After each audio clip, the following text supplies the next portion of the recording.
uh, doing something important involving women. A abrupt stream on the channel. Sorry about Thursday. I was going to put out a tweet or a post about why I was not streaming the last week of overnight. I was tired. Very sorry about that. Let me tweet this out and we shall continue. But how's it been going with you, Dan? Man, trying to stay afloat, man, between work and family and art. I just cut out sleep.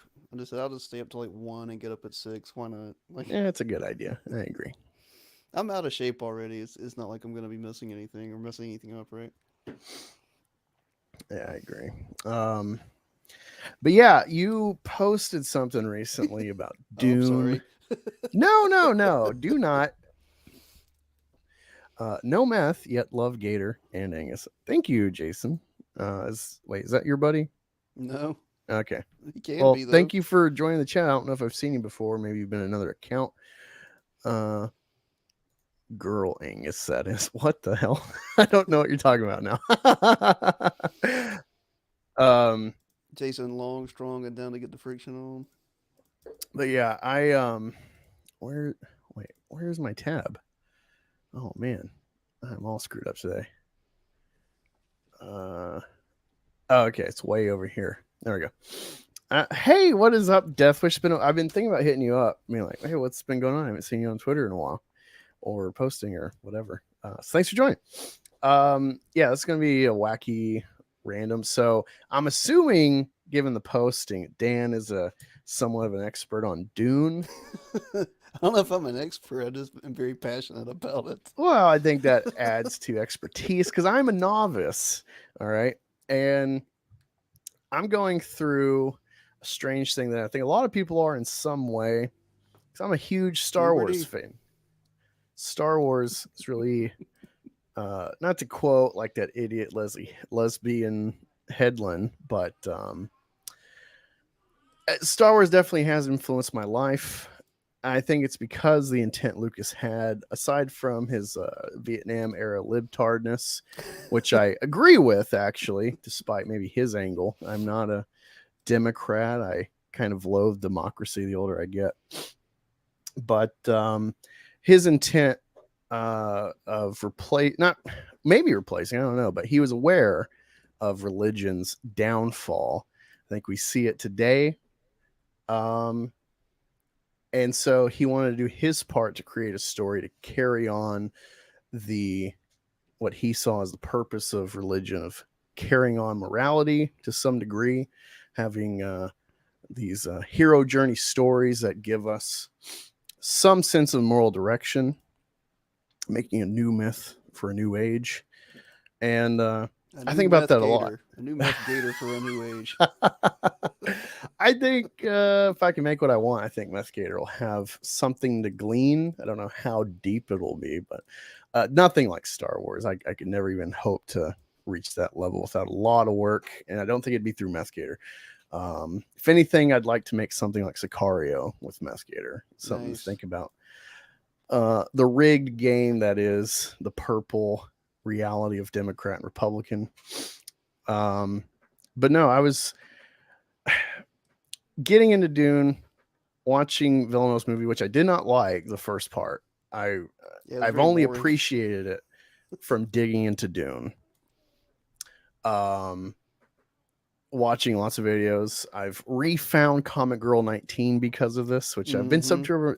It's funny because I'm like, I like her, and then I just never watch her, and then it's like, oh, she hasn't posted much this year, so Yeah. I guess that's why. But I've been finding a lot of podcasts and Spotify with Dune. It's been really fun, and the reason I mentioned Star Wars is not for the like Episode 4 similarities, um, but learning about Dune Messiah, I'm very disturbed, or I don't know what the word is, but I'm like, wait a minute. The gist I'm getting watching all these videos is Dune Messiah is the prequels. And then the fact that Lucas has kind of dipped around ever addressing the impact of Dune specifically on his series really bothers me. I've always said, I've gleaned for the last few years that Star Wars is the most brilliant form of plagiarism ever. And I didn't mean that about Dune. I meant that about knowing where he pulled all this from Campbell, that this is a plagiarism of humanity's storytelling, that he made the quintessential monomyth thus far. And that's the power of it. It's not an insult. I'm really praising him saying it. He plagiarized humanity, because it's funny how obvious it is, and yet no one did it. No one figured it out, and he figured it out. People can bemoan the prequels. I think they're brilliant. But seeing all these videos about Doom Messiah, I'm like, this is Anakin. Mm-hmm. And that just kind of shatters something about the mystique of the prequels for me. And that's kind of, I guess, the starting point I want to just pick your brain about, because I'm a novice. I'm starting to read Dune. I assume at least read the first trilogy, if not both. Yeah. Um, I didn't go into anything that his son did. I just didn't find those interesting. So everything up till God Emperor I thought was good. Yeah, I will probably read Brian. Watching a recent stream of Mega Dune podcasts like Congruent Teen, Gom Jabbar, who's the other? Quinn's Idea. All this is thanks to Alt Shift X, that I'm like now finding this weird cult of Dune on the internet, is because Game of Thrones is amazing. It's clearly inspired by Dune. I don't think Martin's ever shied from that. Yeah. And also it's inspired by, like, I think Tolkien missed some stuff. I think he got some stuff wrong. I think he's kind of an idiot in certain ways. And I love that. Now, I'm paraphrasing. Martin's, I don't think's ever said that he's an idiot, but I think Tolkien's kind of an idiot. But yeah, thanks to Game of Thrones, it's kind of a springboard through Alt Shift X. Alt Shift X coverage has opened my eyes to like review Dune Part 1 and appreciate. What did you think of Dune Part 1 and 2?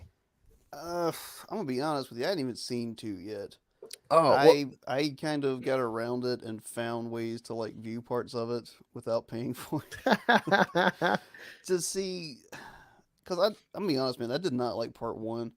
I thought it was very dry and boring, and I feel like how do you say his name? Denis Villeneuve. Denis Villeneuve. Oh, Denis. It's Sorry. French. Of course, Denis Villeneuve. I'm not a fan of his work, man. I saw Blade Runner 2049 or whatever. I thought it was everything but Blade Runner. I saw Arrival and I was like, okay, this is about humans from the future telling us we need to start like a global NWO to save ourselves. It just I find his stuff that looks nice, but I don't feel it has much depth. Well, I do have to counter you a bit on Arrival. So Arrival's my favorite movie. Oh, okay, this is fun then. Let's talk about it. Right. It's weird. It's weird because it's my favorite movie. Like, it's finally a movie where I'm like, this is my favorite, but it's Yeah. not. I've only watched it maybe 3 times over the 8 years it's been out. I've seen it twice in theaters. Maybe I watched it once. So maybe I watched it 4 times because I watched it with Rookie. Yeah. I got him on the Denis Villeneuve train with that and Prisoners. Oh, he And did do Prisoners. I will give yeah, him that. and Sicario. Prisoners was fantastic. I preferred the original Sicario, but that one's not bad either. Wait, there's a Sicario remake? Isn't that the remake? Because Sicario was isn't that the old one with Robert Downey Jr.? I've never heard of Downey Jr.'s Sicario if he did it. Anyway, What am I thinking of? I have no idea. Are you mixing up? Isn't there like some weird S word movie Maybe by that's Al yeah. It could be. Pacino? That's what I'm thinking of. You're absolutely right. I'm thinking Sarah wrong. Copa or something like that? Maybe that's it. Anyway, yeah. Serpico. I'm sorry, Serpico. man. I was close. Okay, I did get those confused. That's my mistake. Okay, there was a remake of Serpico. Am I correct? I have no idea. I've never seen Serpico, so couldn't tell Okay. you. Then just completely disregard everything I just said because I got apparently I got Sicario and Serpico mixed up. They might be In which both case cop I movies. preferred Serpico. Yeah, but yeah, I love his film language, especially watching videos about it. Not him directly, but just one cool film channel I've watched. They talk about certain directors and their style, and Villeneuve's interesting because he breaks lots of rules, Hmm. like Film 101, where like his focus is always like off your center panel, and he's very strange. I think that adds that just that little tweak, that perk. Um, Yeah, I loved Prisoners. yeah, I watch that one a couple of times a year usually. yeah. Well, I love Prisoners because it's subversive. Yeah, it's great. I like Uh, that it kind of leaves you hanging and all that, and it's like True Detective where it just leaves like a hole in your gut. yeah, it's like, oh, the hero. That movie and It Comes at Night are very much similar in subverting the standard trope hero of like that kind of movie. Mm-hmm. And I like the paganism aspect, kind of mocking in some major way Christian nationalism. It's all Well, these like, Christian nationalism should be mocked. well, yeah, but there's all these dog whistles with Jackman's character, and he's obviously coded to like resonate with the audience. And then it's like, yeah, actually, all of this is why you have rule of law and stuff. You know, it's a very good movie that reinforces the religion of law. I think law is a strange amoebus religion Hmm. that has a sacredness to it, you know. Yeah, And well, they did call it the law for a uh, long time. yeah, that one's so loaded for me to try to explain, but yeah, there's like the emotion people have about certain crimes and criminals, and the resonance of like something like Punisher or Batman, superheroes taking it in their own hands. Like, well, this is why we have the rule of law. Yeah. You know, it's better to let 1,000 criminals loose, at least morally, arguably, than imprison one innocent guy. You know, but yeah, getting back to Villeneuve, I really like his language, but I've when I saw Dune, not knowing anything about it, being excited because his name's attached, Mm-hmm. I was so let down. And now I realize, oh, it's because this world is so massive and such an undertaking to put on screen, given corporate influence, holding the rights, what actors you're plugging in to get a name to like bring people in to see it, all these Mm-hmm. aspects. It's a real juggling. I appreciate Villeneuve for bringing a legitimate presentation to a bigger audience. So for all its shortcomings, the more I learn, the more I hate it. I'm like, oh, that's missing this. Fuck that. They're sidestepping this and that. The Chani crap. I Yeah. hate Zendaya already. She's awful. Don't get the No, hype. has She's any such a role plugged actress. has any role ever let her be feminine ever? Maybe I feel bad for Euphoria, her. but that's because she's a whore. I'm assuming. I've not watched it. but like feminine, not just like promiscuous. Well, I would say that is a shade of various feminine traits. I think sexuality is kind of key to women characters, regardless if they're whores or not. I think their state of sexual activity really informs everything else, because that's kind of the fact that the this is my view as like someone wants to write and whatnot, Yeah.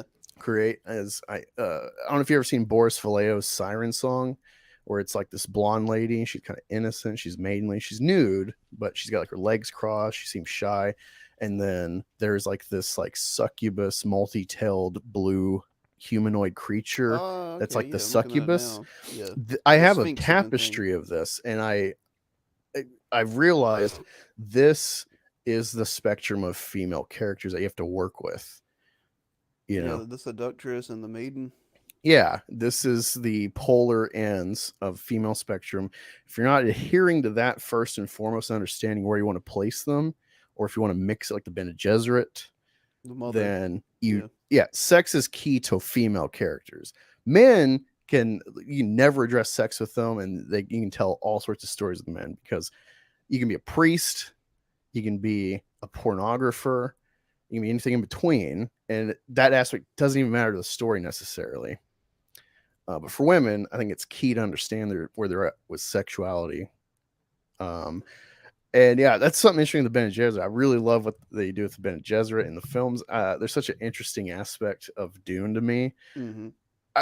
Do you know a lot about them? Have you dug into them at all? Or Yeah, like I said, my biggest experience comes with like the first four.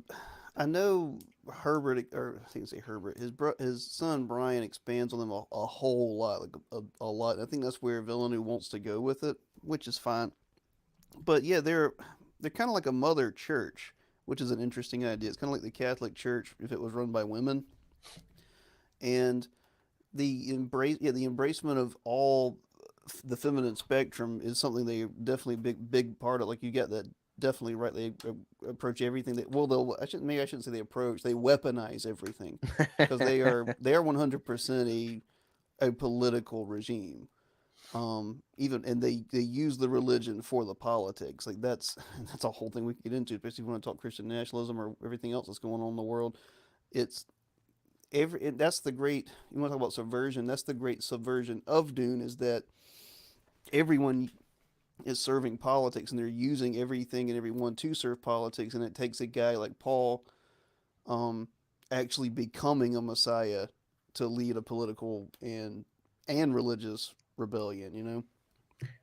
Yeah, I thought digging into this, understanding the scope of the story, I think it's very interesting, Paul's role, because he's not needed Mm-hmm. necessarily. This whole revolt against the Harkonnen Imperium control of Arrakis, they had all the power at their hands without him. And I think that is, I don't know if he's ever said this in interviews, but I think that is one of the lessons of like Herbert is being critical of religion and politics simultaneously Yeah. in its centralization, especially its mind control, the voice, as an idea of using your humans using their words to control people, to Mm-hmm. steer people, to become populist icons, to rally people for whatever cause, good or Oh yeah. bad, crusades, the Well, in the books they're jihads. sure, yeah. Yeah, but it's the same thing. But yeah, it's like they didn't need Paul, Yeah. besides maybe a few ends understanding the scope of the Imperium. Um, all the powers at their hands, at least for their planetary freedom, is already at their hands. And this is something I'm critical of religion, is I think most people are followers blindly, from heredity, whatever, indoctrination, or prisons being the most heavily populated religious atmospheres. Like 99% of people in prisons are adherent to some religion. And I think that says something maybe about humanity or religion, or both. You can take your pick and argue it, but um A lot of people find religion in prison. yeah. Yeah. And I think that reflects poorly on religion. I'm not saying this is the end all be all Yeah. damnation of it, but I'm saying that's a There's horrible side there's worse effect. damnations of it. I think it's a horrible side effect that religion has, is its utility of gaming people's plight for their Mm. rhetoric, whatever religion it is. Yeah, Um, exploitation. yeah, What up, and Chris? I love that Herbert is addressing both. I think those are like the main two cogs that he's analyzing. And for Arrakis, the Freeman, they're just like, maybe they're building up, sure, but they're just waiting for the Lisan Al Gib, the Kwisatz Haderach. They're waiting for it. They don't have the drive themselves, the manifest destiny, to just stake their own claim. They need some prophet, some messiah, instead of their own will. And it's just funny because I think about Tolkien, and the one thing he's ever been found to have said about is like, I much dislike this book. And I'm like, I fucking hate this guy. Like, it was up for debate before. I fucking hate Tolkien. He's fucking awful. He's brilliant. It's irritating. He's brilliant, but I fucking hate the guy. I love his impact, but I hate him too. If you sat across from him, you'd be like, he's the nicest guy. Oh no, sure. Yeah, that's what's frustrating, is it's like he's not like a bad guy, but like my investment, my focus on like life, he's worse than Hitler. He's worse than Osama bin Laden. I would love to see you so mad he's like serving you like bacon and toast and stuff. And you're just Crumpets like, and "Oh," tea like, in the woods, pretty. It'd be like, you're like it'd be see- like Ned and Rob Stark, or Rob Baratheon on the way Yeah. to King's Landing. I would just be like, Ned, just fucking irritate this guy. you would be the seething NPC meme. And he's the Chad Tolkien with his tights. No, you can't just be nice to me. I don't like you. No, that's the thing. Is like, I'll actually sit down with anybody. I'm not really standoffish that way. Even if I'm confrontational, and I try to keep conversation academic, and I think that's what's Yeah. frustrating. People like someone set me up for a debate about Last of Us, the show, mainly episode 3, but I loved the Mhm. whole show pretty much, besides Yeah. the immediate end. Was episode And this 3 other guy the was like really, gay episode that people were mad about or whatever? yeah, Okay. that's the best episode of the show. I didn't watch it, but I'll take Has your word for it. legitimately, like I think you'd hate gay people and see the if you're being critically honest, it is a nice episode. It reinforces the message. It's got Nick Offerman, right? Yeah. Oh, there you go.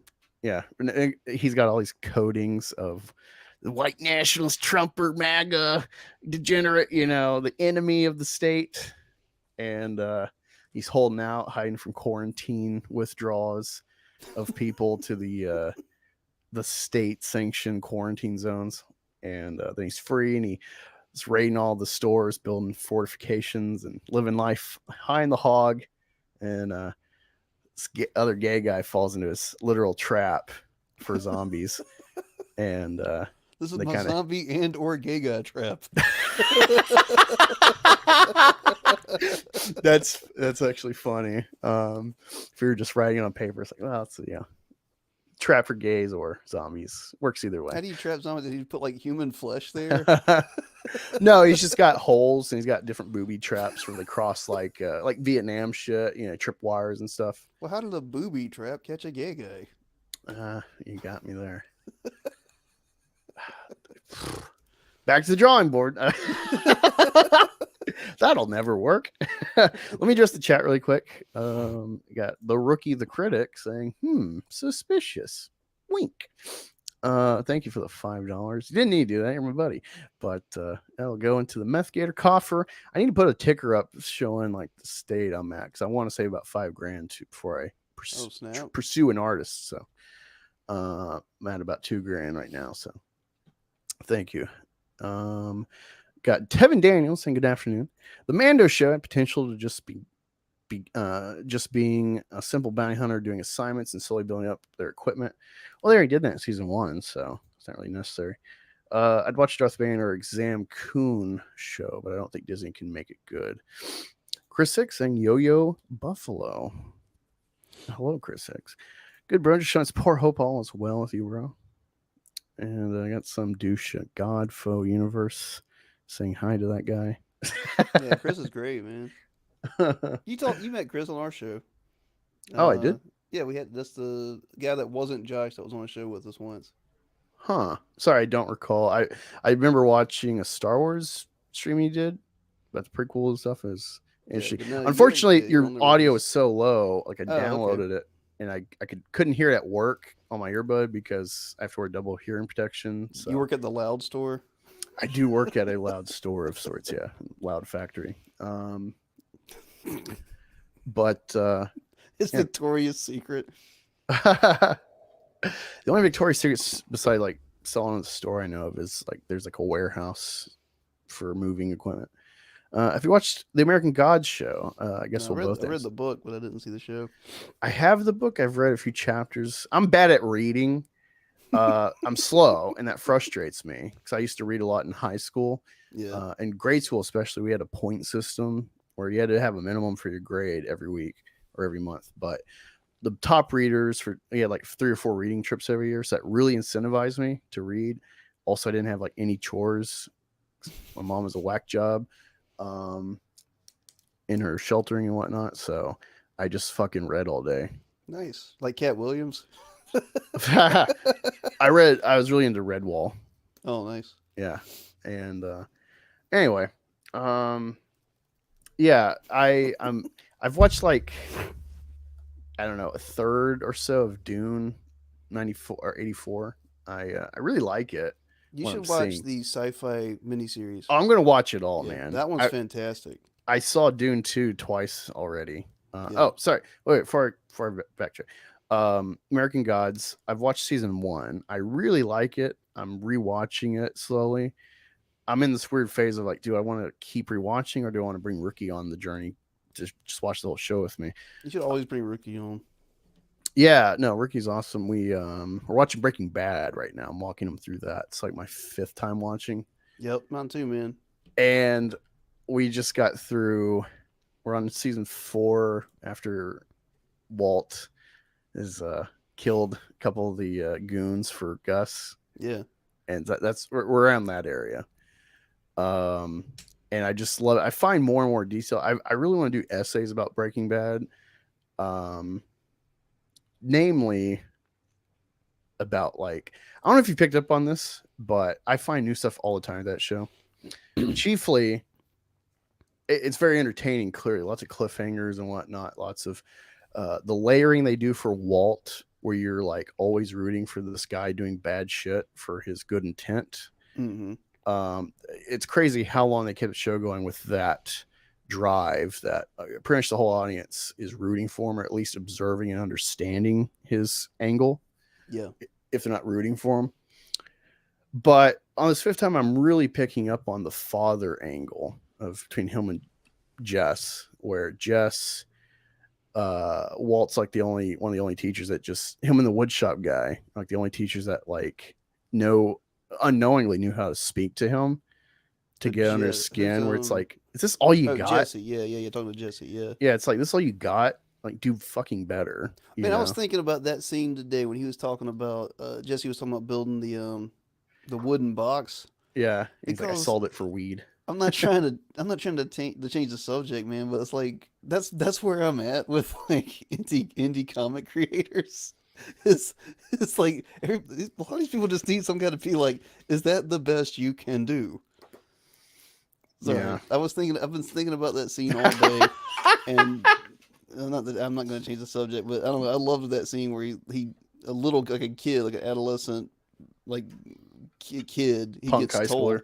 yeah, he gets told like, is that the first time anyone's ever said is that the best you can do, and it changed him, you know. Yeah. Sometimes you just need a kick in the ass. And his parents are too much coddling and he could get away with it. And when you're a kid, you're like a dog. It's Mm-hmm. conditioning. So you keep grabbing the treats when they tell you no. And yeah, his dad clearly never had a backbone. His mom reinforced, probably sheltered him too. Um, but And then they drove his younger brother like too much. yeah, Yeah. two extremes. But yeah, with Walt, um, it's like the first episode, the first 10 minutes tells you everything about the state of Walt when you really pay attention on the layering. Because it might Mm-hmm. just kind of like, what the fuck's happening, you know? Because it's like just zipping by. But I don't think it gives you, it's actually really smart, but I don't think people could really appreciate or have appreciated that first episode. Mm-hmm. Because, they're starting out, it's basically a pilot. This wacky guy in his underwear cooking meth. And so they're missing the layering and the depth. And it's like, here's a guy, he's cashed out on a promising career because he got a girl knocked up, marries her, gets a house, does the American dream crap, and it's miserable. And his whole life is stalled at that point. He's hit his peak, and it's just downward from here. And then just getting by. Now he's got cancer, and it's like gonna, if he treats it, it's gonna wreck his family financially. And so he's trying to leave some kind of legacy or insurance essentially for his family. And he figures out ill-gotten gains is the best way. And the show has a meta of juxtaposing the drug trade with legal drugs. Yeah. I don't think they layer it enough, but that's really what the cancer angle is juxtaposing the two trades. Um, And he starts realizing that everybody that's more despicable than him in that field has their own reasons for it too. yeah, and what's really cool though is the fatherhood. I think where it's like Walt has a son, but he's a fucking retarded disappointment. It's literally like handicapped. He doesn't really Old relate to him. Flynn. Fucking yeah, Flynn Old Flynn.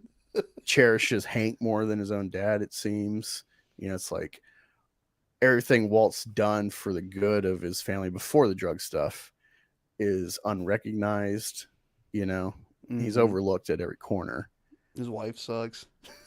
Well, Skylar's, I think, a good wife, and then like she has her own bad stuff clearly, but it's all rooted. Everything in the show is rooted in Walt, which is crazy. Like I'm really paying attention. It's like, man, like, all right, this is kind of a Jesse thing, but this still wouldn't be a thing without Walt. He really is this, battering ram of evil for everyone, despite the intent, maybe. But when Jesse loses Jane, Yeah, it's a hard I one. just realized Jesse Jane. Especially since I love that actress, Kristen Yeah, I Ritter. don't know. Kristen Ritter. Yeah, she's great. She's Jessica Jones. Yeah, she dies. He just falls into drugs to cope, and then like Walt's trying to get him because like he's never addressed it, but like that's his son, that's his Yeah. protege. It's not just a protege or business, like that's his kid.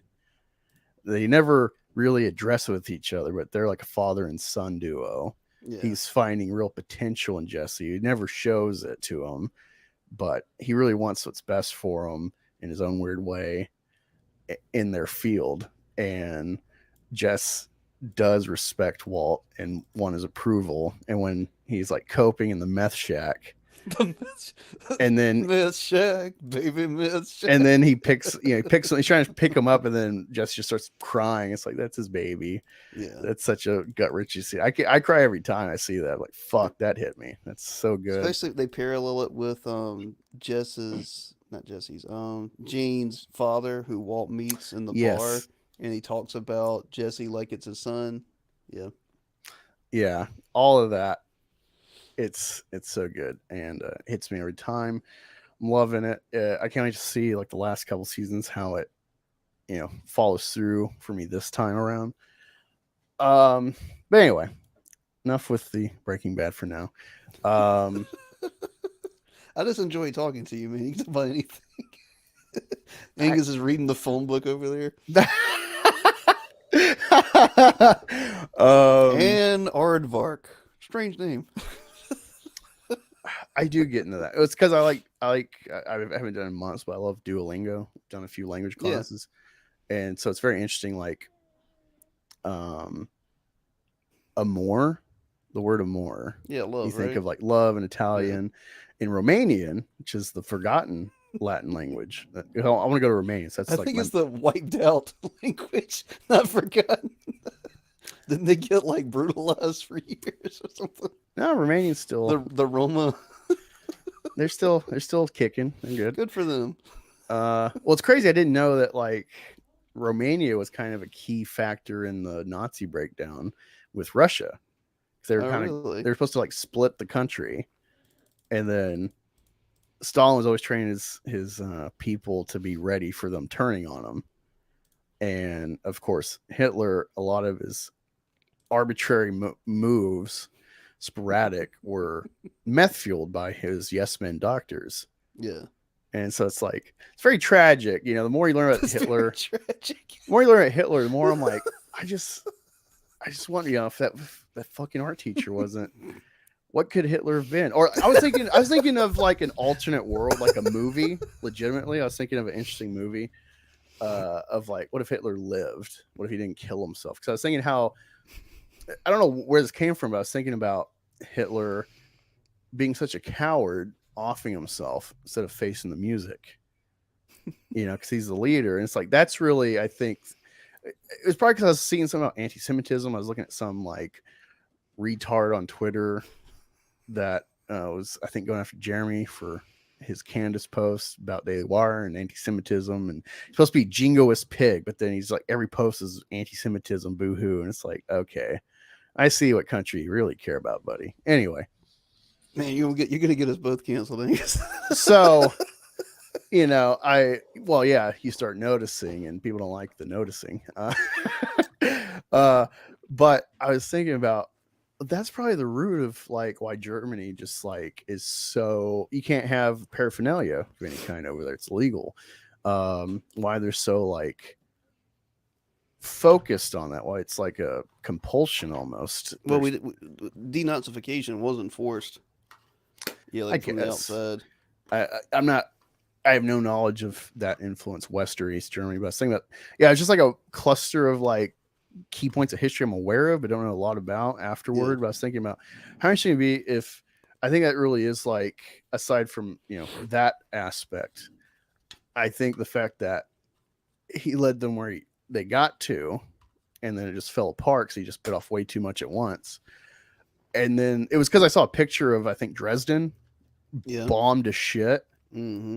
and it's from this interesting perspective with like a statue is in the foreground close to you, and then the background's like the city all decimated, and it's like, yeah, that might be an aspect of why the people are like so they can't embrace their history, good and bad, and just accept it. There's like this kind of radical paranoia about it, and it's like, well, because the guy that brought them there, maybe it would have been different if he like faced the music, but he offed himself, you know.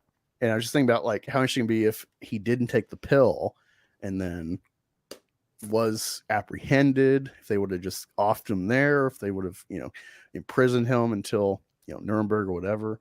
No, that's a good idea to run with actually, because when you can humiliate and destroy a nation's god publicly, that kind of takes the wind out the sails more than like some martyr that killed themselves and couldn't stand trial. You know? Well, I was just thinking about like from his perspective, like I don't think you can argue his devotion, generally speaking, to his perceived people, his agenda. Um, it gets confused because of all his crimes and stuff and the extracurricular Yeah. stuff in other countries. But I think he very much, was a patriot in his own view. Well, And I, if he would that's have what like that's what I walked through don't the know. rubble That's what I and don't know because he changed their identity so he created an identity and gave it to him like the Aryan idea wasn't his idea. It goes back to some weird thing he learned from 1800s. yeah, something he learned from theosophy that he combined with that word. And it was actual mystical eugenics where they thought that first, second, third races and it's really freaking weird. It's Well, that kind he of goes hand in hand with archaeology, though, in its history. There's a lot of It is. It's. I don't. I'm not just bad mouthing Hitler because he's Hitler. I'm bad mouthing Hitler because like you actually like his philosophy was just so. It was so screwed up. It was so weird. It was. He pulled so much of it out of his ass.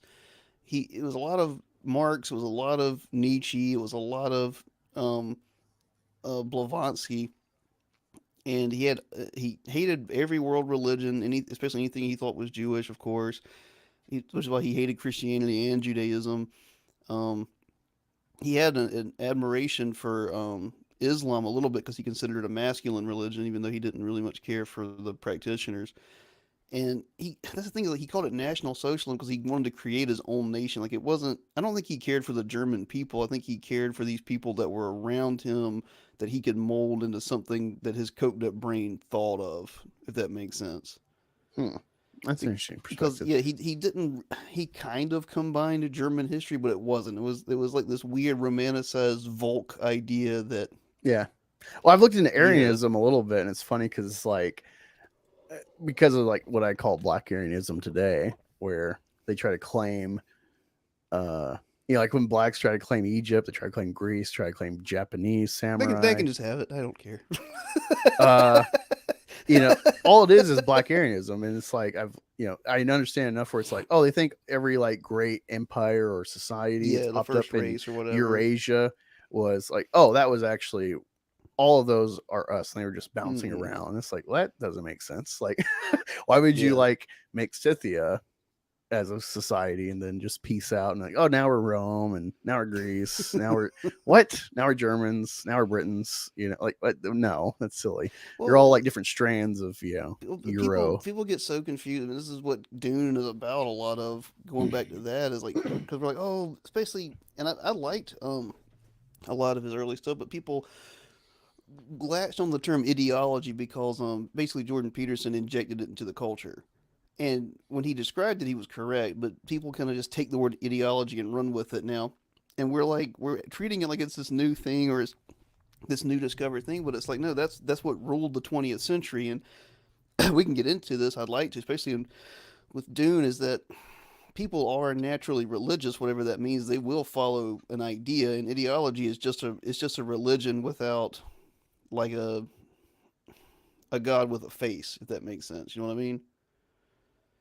Like, and that's what dominated the Soviet Union, and that's what dominated Nazi Germany, was this belief in bizarrely superstitious crap. Because that's all Marxism is. Marxism is just a supernatural belief that history is progressing towards some end goal, and you get to be part of it. You get to be one of the chosen people. That's why it's called progressivism. You're progressing history. They think history has a beginning and an end, and they're trying to rectify it. And That's why I say yeah, that like all these ideologies are rooted in Christian thought.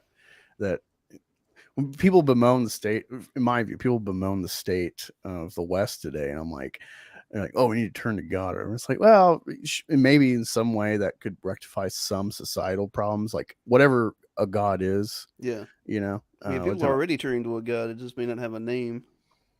Yeah. Yeah. But I'm like, no, no, no. Where we're at is a product of a society that overall has been Christian. Are you? I don't mean to interrupt, but it's a genuine question. Are you a Mencius Moldbug reader? Never heard of it. Okay. How do you He spell it? I want to write it down. let me see. His real name's Curtis Yarvin, and I don't like this. Isn't me recommending him because I agree with him, but you said and I don't know. Like I said, I'm not trying to get too heavy, but you said you weren't a fan of democracy, and then you mentioned that a lot of the modern ideologies came from Christianity. That's kind of one of his theses of oh God, formalism. He presented the idea of formalism, and he kind of presented that modern liberalism and quote unquote woke or whatever we have now descended basically from the Reformation naturally, and he promotes more of a monarchist kind of idea. Yes, I believe in a monarchy. Yeah, well, you might like him. Here, let me grab the book real quick. Give me just a second, okay? Sure. I picked it up because I'll wait till I'm back and talk. I picked it up because I like big fat boring books, and I don't know how it got recommended to me, but I put some of it. Oh, you know, you've heard people use the word cathedral recently. I don't know what context you mean. That would basically refer to like the ruling zeitgeist as the cathedral. He kind of he kind of pioneered that. And like I said, I don't really much agree with him, but it's an interesting read. His blog or whatever was put in this book called Unqualified Reservations. So you could search like unqualified reservations, or you could search Mencius Moldbug. That's the name he wrote under. But if you just search Curtis Yarvin, you'll find it. Yeah, yeah. I found his Yeah, wiki.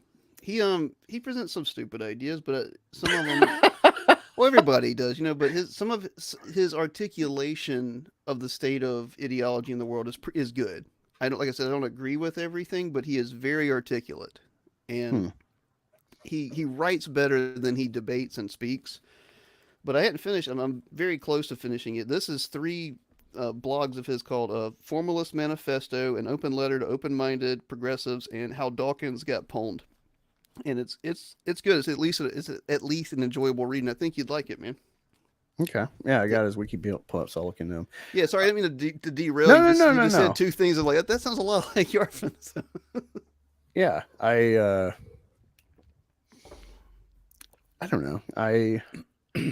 It's very interesting with like Dune because he's kind of bemoaning uh politics and its impact and religion and its impact, I think, overall, Yeah, and cautioning against it clearly. But it's kind of an individualist thesis by the end, a little bit, it's not very much. Western, I guess, in its core. But Yeah, uh, there's this professor, I think his name's Donald Kagan. He's like a professor of like ancient, like Greece, essentially. He's a big yeah, expert on Sparta. And his introductory lecture at Yale that I found on YouTube, very interesting because he talks about like uh, overarching, this is what the class is about.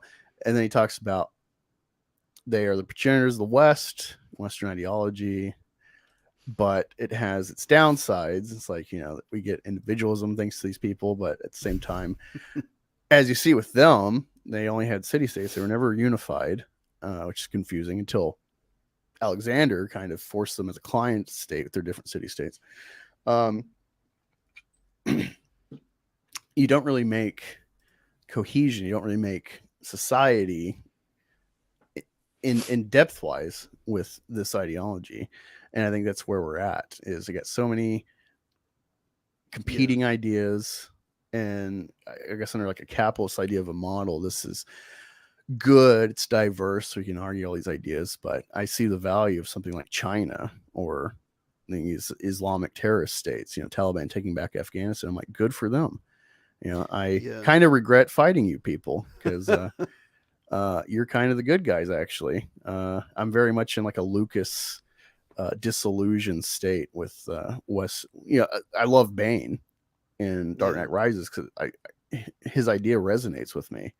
And I know we're supposed to like intrinsically be against him, but I'm like, see the next phase of Western civilization. I'm like, yeah, we need this. It's like, I want Russia to rebuild at least the Soviet bulk, be a real counterweight to us, keep us straight.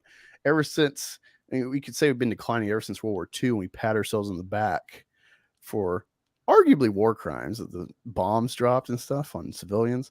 I'm not saying it's not pragmatic. I'm saying with our ideology of America Yeah. and us being the good guys, like, we really No, cleanse ourselves with that's Auschwitz and stuff. that's a good thing. That's a good idea too, and something to go with Dune is people call Paul like the media literacy crowd on Twitter, and what I'm talking about is people who are always fart sniffers, basically, want to want to be like, Paul's the bad guy. You're not. Da, da, da, da, da, da. And Cheney says it like, well, I'm sorry, Villeneuve doesn't. I'm sorry, Villeneuve rewrote Cheney and doesn't understand Cheney. It's Well, Paul isn't the bad guy. before you get into that, I Yeah. do have to give him some cushion at the least on Mm-hmm. that. Uh, I don't like it, knowing what I know, not having read it, but knowing what I know overall, the series and stuff. Yeah. How this is like counter to character. Maybe they'll rectify it in Messiah, however they make that. But I would say they should have made a new character for the film to do this, to If be if they to were be gonna the do public that, consciousness yeah. viewing this through like, The modern public consciousness. Yeah, you're right. sure, there should Yeah. be an avatar that's made up for the movie. But again, you're trying to like streamline this, and this kind of very much waters it down, but you're trying to streamline this to present it to a bigger audience, that and this is like the pros and cons of adapting Dune. And so I'll give them kind of a pass. I don't like it, but I kind of give them a pass because of what this is compared to just read these books. Yeah. But it's totally the wrong character to do it with, given the history where it goes.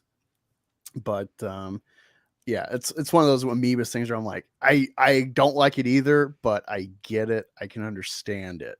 Well, what I'm confused about, and I'll come back to what we were just discussing. What I'm confused is I don't know if the modern audience can't handle the idea of a hero committing mass genocide, which is what he does, or if they can't handle the fact that the religion turned out to be true.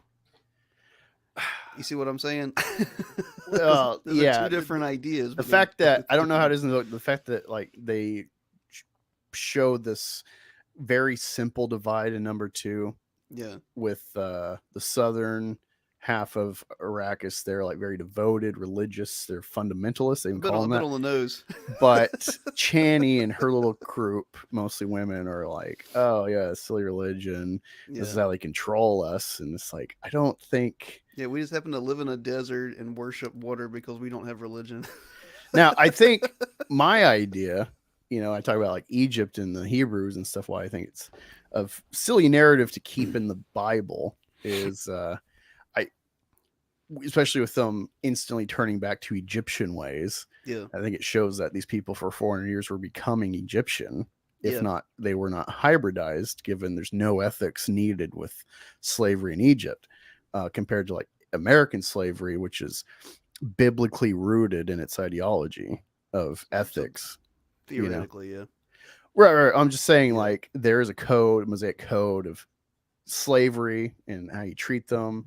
Well, I'm not gonna touch that with an iron pole because the yeah the I'm not gonna get into it, but I'm not drawing that much heat on myself right now, but I don't believe American slavery followed the Hebrew code of Well, slavery. I'm saying like that was part of the consciousness. That was part of the Yeah, excuse.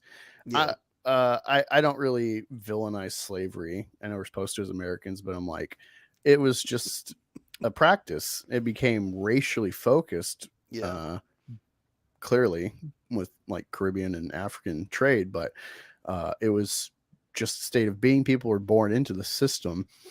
So I don't look at the South slavery. I don't Oh yeah, villainize the I wouldn't practitioners. demonize I wouldn't demonize American slavery as worse than any other slavery. In fact, it I was think it was shorter. better. Yeah, we have to say objectively. Yeah, it was. I mean, you wouldn't want to be a slave in Arab countries. Like my God, like Well, but my point is that like the fact that they would be trying to Christianize their slaves, that they probably didn't mark them on the Sabbath, things like this. They would hmm adhere, like, hey, the eye for an eye idea that's rooted in like, hey, you hurt my slave, you owe me this much for their value. Egyptians didn't have any of that. It seems they're just work them till they die. That's the narrative in the Bible. and that's why Moses had to flee because he killed a man for beating a slave. Yeah, and Yeah, so I invoked that whole narrative of the Hebrews and slavery and the turning back to Egyptian ways because I feel like maybe this is a shortcoming of Herbert or whatever, not maybe seeing an idea of like, oh, instead of just maybe that's the value of the missionary how do you say Benny Gesserit. well, yeah, their Yeah, missionary work, the missionary I don't have the productiva, I proper. think is what it's Yeah, called, where they go all these like underdeveloped planets and seed them with these ideas of their religion. I think it works, and clearly it's like at least in the movie kind of blended with the whole sandworm worship. hmm Uh, but yeah, I think if you got a planet that's like oppressing, foreign planets invading and oppressing you, I think you might start being like, what do they worship? I think there's probably our gods suck if they're even real. That's what I think. Like a lot of Hebrews would have been thinking. It's like, oh, our God, yeah, he's so great. I'm a slave. I think there might be yeah, more value in the Egyptian gods, or they're making me build shit for them. yeah. Especially in like the ethnic lines of a lot of religions and the polytheism, where hmm you would note at least other people's gods, if not see like, oh, they're the same, it's just different hmm name, or they're maybe lower than my gods, but they're still valid. I think people don't really take that into consideration. And so I think maybe, yeah, I guess I gotta take it back. I guess that's kind of implicit in Dune with the Fremen, at least, that with the Bene Gesserit, they're influencing a new ideology hmm that is from the Imperium that's oppressing them. So they're seeing a value, and this is affecting them. Yeah, the It's very problem is interesting. that the problem is they were right, and they didn't expect to be. To draw from a biblical allusion. The Bene Gesserit are more like the Pharisees, where they saw Jesus. If we're going to take a biblical narrative, they saw Jesus, the Son of God, and they said that can't be him. That's not who we're expecting. And that, I was yeah, talking about this as Rookie in some abstract way. I yeah, was comparing it to Jesus, where it's like, yeah. So the quiz, I'm trying to explain what I know of Dune yeah, and the Bene Gesserit, and it's like, yeah, they have all these prophecies. It's really political to control people, but then it starts coming true with Paul. And they're like, hmm it's like Jesus, where it's like they have a prophecy of this guy, and then he comes, and they're like, I don't think yeah. It so. can't be that guy. Yeah, there's a lot with that. And that's what makes me. Here's the thing: with if we're gonna go into Dune, Paul is right. Paul is the Messiah. He doesn't want to be, and that's the thing. It's a tragic Macbeth, like Macbeth, or not Macbeth, because he wasn't a good guy. Shakespearean story of a guy who is thrust upon by fate, and the more he starts this horrific realization that his desires and fate are the same. Like if he follows fate, he gets to avenge his family, he gets to bring peace to the people he loves now, and he gets to fulfill this prophecy. And then it's like, well, am I this person? And like, well, then if I am, should I be this person? And he ultimately rejects it, but he still sets it in motion. And his son has to take it later the second, and but you start realizing, like, this, whatever this is, this golden path that he's seeing, it supersedes humanity. Like, either the Bene Gesserit were right despite their cynicism and did create it, or they were tools of it themselves and were trying to control it. And that question is never really answered. Oh yeah, see that goes with the whole prequels of Star Wars. Where I'm like, Yeah, a lot of prophecy that. misread may have been. I'm like, oh my god, this is Dune. Fuck you. Just say, yeah, I read Dune and I really liked it, and that's Well, definitely the inspiration. Lucas is a magnificent artist, and what an artist is an artist takes something that inspires them and makes it cool in a different way. And I think Lucas is one of the greatest artists of the last century, Oh, God, undoubtedly. yeah. Yeah. It's again irritating. Not in the like Tolkien way, but it's irritating. It's like this guy is a god, Yeah. but he's also the greatest ripoff artist ever, and he That's what just makes a won't good admit artist, man. it. That's Won't makes admit it. That's what's irritating. It's like Well, it's I think now that I'm in his- this sector of Dune, I see it. I was trying to tell George Ricky, Lucas. like, oh, George whatever. Lucas's penance for that is having to be George Lucas. Well, yeah, I guess The fat okay, billionaire that's that another eats at thing. like the mall. That's another thing. I think I don't even know if this was directly an awareness, but something like Star Wars and the prequels, I think most directors, even if they don't like the story or whatever, think like I want to take Star Wars that way. I think they can see the narrative and see what Lucas is trying to do, and it's got to be in the back of their head if they do like Star Wars. Mm-hmm. Is seeing that and being like, all right, the original trilogy, fucking everyone loves it. That's the easy sell. It resonates emotionally. Very simple, archetypical characters. It's really boring when you try to spell it in black and white on paper. Each character, Yeah. The prequels, it's not really a character story. Vader is like the focus. His fall. It's a play. It is a world story Yeah. that sets up the original trilogy, but the shortcoming of Lucas in that is, I think, oh, he loves Star Wars, so they're just down for me to make more Star Wars. They trust me, and I think he had way too much faith in the audience that they would be smart enough to pick up what he's putting down. And only now, thanks to bad Star Wars for 10 years, is people starting to appreciate. But it's only because it's not the intrinsic value that is there. It's only because new stuff that's like lackluster and people.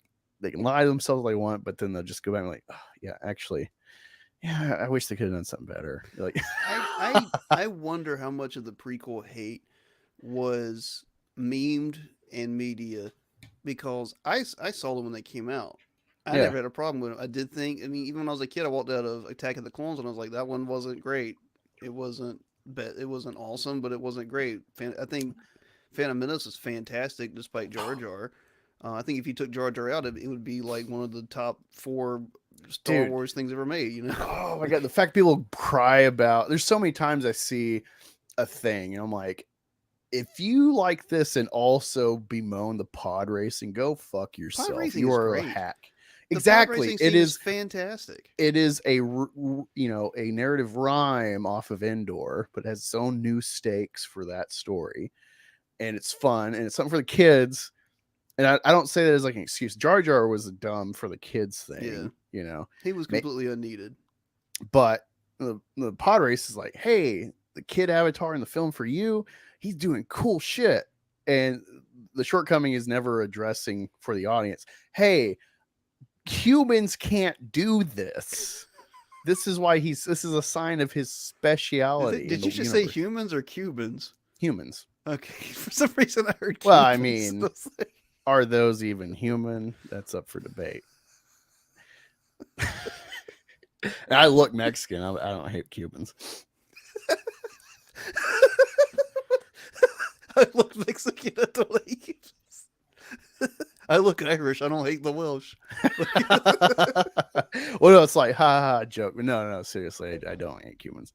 I got nothing against Cubans except that I don't like communism, but I guess that wasn't their fault. Like, I don't know. I think that's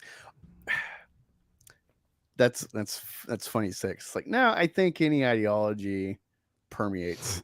Might start with military enforcement, but the people are going along with it. Oh yeah, most revolutions are top down. Biden or Trump, whatever, We're all Yeah. going along with this system in place. It's not bad enough for us to have to, you know, ironically, oh, the poor Ukraine, they starve, the farmers starve. Well, they went along with it. At the end of the day, they went along with it. What about I did think the pod race. I know the film critics at the time said this, but I mean, I thought it was the coolest homage to Ben Hur ever. Oh, see, I've never seen Like Ben the Hur like the or chariot, famous Lawrence. chariot race. You know what I mean? Yeah, I've heard of it. Never Yeah. seen it. I got a Well, the lot. pod race is better. Well, yeah. Well, yeah. Just trying to film that back in the '50s, you're just not going to Yeah, capture it insane. like you can today. But I'm just, what? yeah. What bothers me is, and maybe it shouldn't. It's with the stuff with Dune. Like, and when I saw part one, and I was like, first of all, like this, it looks so. I get that's a desert planet, man, but I've been to like the Painted Desert, like in Nevada or wherever. Yeah. It's beautiful. It's got like 17 colors. It's not just blah. Well, And with that, I just seen a video of someone uh, on sand walking. They were like sandboarding in yeah, Chile. I just saw a video of that, and so it's like this look. I don't know where they filmed it. I'm assuming this could be a film location of Dune. It looks just like from the movie. So I'm like, oh, that's like, huh? There's more than just like Africa you could film this in, with yeah, like the and Sahara or whatever. there's So and deserts are like diverse, and deserts can like I don't know. I know I've read Dune, I get it, but like you don't. That's something I do give like Lynch. Lynch tried to give it some kind of flair, and yeah, the sci-fi movie tried to give it some, and Jodorowsky tried to give it some kind of flair. And I just feel like Villeneuve, for all his, he's a wonderful cinematographer, but it was like, man, does everything have to be gray and like black and white? Does it have to look like this? yeah. Well, yeah. I just was rewatching some of Dune Part One, and I really like Caladan. I like how they Mm-hmm. filmed it. The colors that he's definitely using that like muted tones and stuff, but it felt like majestic. It felt like a beautiful Yeah, it planet. felt like a period piece almost. And yeah, no, it's definitely something I don't like about Dune. Either film is like, yeah, it's definitely a drab Yeah, film, and like it works for Arrival because it's an alien film. yeah. With this one, yeah, I think they should have. Well, okay, that's another thing too. All right, just thinking about like the prequels, and then how Disney is trying to get their head around how do we go forward with new Star Wars. That's that contingent of loud ass wipes on the internet about the prequels. That's going to influence their things. So it's like we got to lean into the original trilogy and really earn Mm-hmm. people's trust that this isn't going to be prequels. I get it. I don't fault them for episode 7 and the direction they took it. It's definitely, I think they could have had more bite, more edge, but they played it safe, It was J.J. dipping their Abrams. toe in. I can live with episode 7. Yeah. J.J. Abrams is just what's his name? The famous one. He's like Spielberg without balls. Yeah, but I think the same kind of thing is there with Dune, given the '84 film Yep. that the own director Lynch disowns his own film. What I've seen of it, I don't really get why. It seems pretty good. It's because they But wouldn't let him do what he wanted to do. It was the studio interference. we were very sure, but Yeah. he definitely has like visual and color range. I think that also influenced making Dune. Where it's like, all right, we have to be like the anti '84 Dune. Yeah. We can't, so we gotta. They're doing like the whole Dark Knight angle. Dark Knight has really ruined film. That's why it's taken them over a decade, almost 2 decades, to have Barbie happen. Where Yeah. it's like they kind of just, it seems, after whatever they're doing with Amy Schumer at first, Mm-hmm. and they get the chick that directed Barbie. It seemed like they just kind of let her do her thing, and Yeah. you get sure, you get a huge range of love and hate for that movie.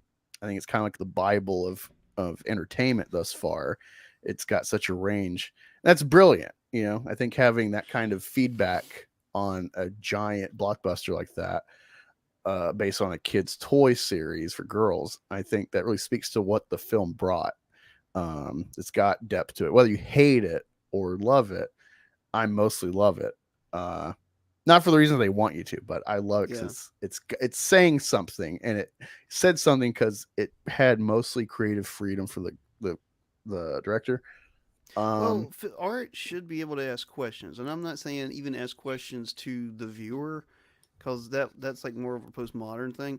It should be able to, within itself to ask questions, and I forget who said it. Somebody like I forget who they uh, paired it off with. That it was Anne Rand versus somebody else, like styles of writing, and it's like Anne Rand knows where like the answer is going to be because she's teaching her ideology, objectivism.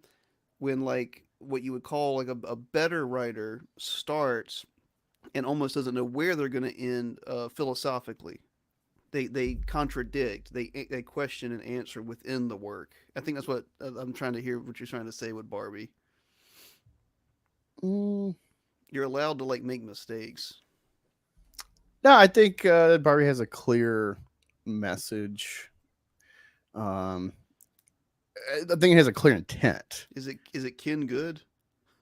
Ken is not bad. If anyone watches that and thinks it's hating men, Yeah, I they're mean an I've idiot. heard the people say that. I don't care. I didn't see Barbie, so I'll take your word for it. No, legitimately, I think it's a fun movie for guys to watch. Yeah, If you're like, well, it's Barbie, Barbie's for girls, gay, whatever, not watching. Take this in mind, having seen it multiple times. I had Rookie watch it after we've seen the Marvels, where it's like, now you get what I mean of like, what a disappointment the Marvels is. They even went into a Disney princess angle with her on the planet. And yeah, it's like after Barbie, it's like, wow, they really shit the bed. They had no confidence, they had no pizzazz, they had no direction of any like it could have I could have hated it, but like you could see if like they would have been trying something unique and swinging for the fences. Um but Barbie, think about like red pill commentary, manosphere, whatever you want to call it. I think this movie is very insightful for understanding women in a way, understanding girls, understanding the female psyche, both like directly as like toys and how they play and their aspirations versus like Ken is kind of the male avatar in the movie. mm, Barbie is an inviting movie for everybody, both genders. It's honestly, it's the most turfy movie I can think of. They even have a trans actress play a Barbie, but the movie is played as like male female. There's really no in between. You can argue it after the fact, but watching movies like this is like the most binary movie I can think of in the modern day. That wow, this is very turfy. huh? There's no question of gender in this movie. It's very clearly this is girl land and boys can get their cooties out of here. Like and I love it for that, but I think it really reveals like the female psyche on accident in a way they would not actually want to. Yeah, And that's hilarious to me. It makes it funnier because it's like girls playing Barbies, it's like, oh yeah, tea party, and I'm gonna dress up, and it's like that's the state of Barbie. That's the state of women's ideology. Is am I the prettiest one? Oh, I'm getting fat on my legs. Oh no, well, yeah. I cellulite. mean, if we want Guys are like, Ken is going through a narrative of like he as a child kind of he's getting these memes of the real world's masculinity through iconography, Rambo, money, presidents like Bill Clinton and Ronald Reagan, Hummers, horses is a big one, yeah, but who and does then he that? But who brings does it to that sell Barbie to? Land. Like What's that? who buys most media? Women too. Yeah, well, it's funny because it's like Like Rambo sells because men and women buy it. uh, I think girls are along for the ride. They're enjoying men do men things in a story, Yeah, that's what I'm but saying. Like, it's and a fantasy for guys to like. But it's funny. You see, like Rambo is a great one. It's like, man, guys are gonna love this movie. They want to be Rambo. It's like, what is Rambo? Rambo is I don't like PTSD. I think it's a nebulous yeah, money making business, but he's a PTSD guy from Vietnam. He's got no direction. He's a Vietnam vet, so no one fucking cherishes vets or says support the troops at this time. So he's been part of a war for a country that's tossed him aside. He's lost his value. He's directionless. He's wandering, and the authorities just can't leave him the fuck alone. And so he does what he knows how to do. He yeah. does SF shit. What they taught him how to do. Yeah. Yeah, And it's like it's funny if you really deconstruct Rambo, it's like, yeah, this is like a male fantasy of like I want to take on the world in a broken state and maybe find some silver lining. This is a fantasy, or like Predator. I want to be Arnold Schwarzenegger and lose all my bros and take revenge on an alien force Yeah. with like the thinnest of margins. I want to be Captain America and Iron Man and take on a guy that has already decimated half of known life. Versus girls like, am I the prettiest one? Like, that's why I love Barbie, is Yeah. the contrast. It's completely anti-male. It not in its men suck, but it is a intrinsically female-minded movie, and that's hilarious. That's the value of Barbie for men, is like, oh, son, you're gonna start dating, just watch Barbie first. Watch Barbie, and then also for some pregnancy prevention, watch like the first part of Rugrats movie. Oh man, I remember the Rugrats movie. Because like I never grew up Yeah. with Rugrats. My mom hated it, wouldn't let me watch it, and then I watched the movie and the beginning of it with like having the kids and it's like they having to sleep. It's a fucking nightmare. Like this is the best STD prevention. Children being the worst STD you can get. It's funny. Yeah, I, Dune. And speaking of gender roles, Dune is really into that. Like, especially the book, and that's the whole thing with Paul. You know, he was supposed to be a girl because they wanted to breed him with Fade to make the Kwisatz Haderach, and it happened a generation earlier. But the whole point is that they can make a male who can take the water of life, then he can see like the places like they can't. You know what I Wait, mean? wait, really quick. Let me put that in the chat. Private chat so I don't forget. Paul Fade. I want to ask you if you knew. Has humanity evolved, or is this just a specific Bene Gesserit evolution? Does he ever address this, that like women can choose the gender? Yeah, the Bene Gesserit have some psychic and or psychological and physiological control. They can like through some means alter like which the gender of their baby, either in utero or before. I forget the technicalities. I don't know if they can like I think it's like a hormone thing. They can expel the proper hormones to make it happen. Let's yeah. See, I thought that was interesting because I don't know at this time if this was scientifically known that men determine the gender through their sperm, Yeah, and it probably so was. I mean, he wrote it in like the 50s or 60s. right. That was just like I didn't know if this would be because I was listening to an interview and what inspired Dune was him doing like a research on sand dunes in Oregon Yeah, and wave fluid mechanics for uh, preventive measures on beaches for roadways. And like that, so it started Dune. So funny. And so I'm aware that he at least is very aware of actual science and study to make his stuff along with archaeology and religion stuff, theology. But I didn't know if this would be in his purview, if this was wide known in science at the time.